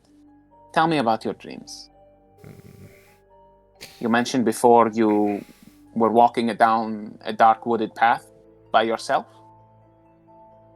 Yes. I believe I was coming to see you again. And what happened in that dream? We ran an experiment, I think. It's rather this is the one with the red crystals again, yeah? I think so. Is that right? They're very according to your previous dreams, yeah. hazy. Because I find this rather vexing and odd, as my druidic nature is my dreams. I find it strange that these gaps, these parts, I feel like almost locked off, or lopped off, or blocked off. I don't know how to explain it. And how does that make you feel, knowing that you have these memories, these portions of yourself that you can't access? How does that make you feel? A little disconcerted, I'd say, my friend. It'd be like you losing access to the stored memories in your brain that you said for your chips. If one of them was to short out and fault out, and you lose that knowledge you've stored in there, it'd feel awful like that. I'm sure you could create backups, but it wouldn't quite feel the same after losing it. in your dream, you mentioned you were attacked. You felt like you couldn't breathe. You were attacked by a giant wolf. Yes. It's What odd. did that feel like? I have to know. Sore, distressing.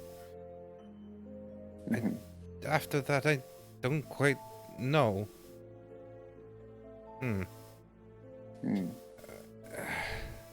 These are very strange questions. I'm only asking the standard questions I always ask, Lanwor. Do you not remember our previous sessions at all? Keep on saying previous sessions, but I don't remember this building or place. Isn't it new? I understand that you're confused. I do. But this is a safe place for you. You can feel at peace, you know. Peace. Feel at peace. You're worrying me, Junkrat, here. This is very disconcerting. Very odd questions, and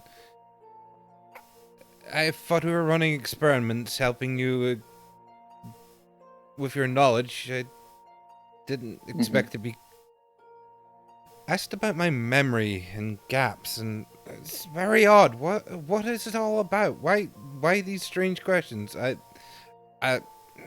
If we're not doing anything, can I leave, please? Oh, but we are. Lanwor, he moves around the table towards you. Lanwor, don't you see? This is so helpful. You are being so helpful right now. Helpful. I thank you, my friend. This is more than I could have ever imagined. I don't. And as he smiles at you, you feel a sharp pricking at the other side of your neck, and you look round to see his hand holding a giant hypodermic needle that's just injected something into your skin. Why, Junkrat?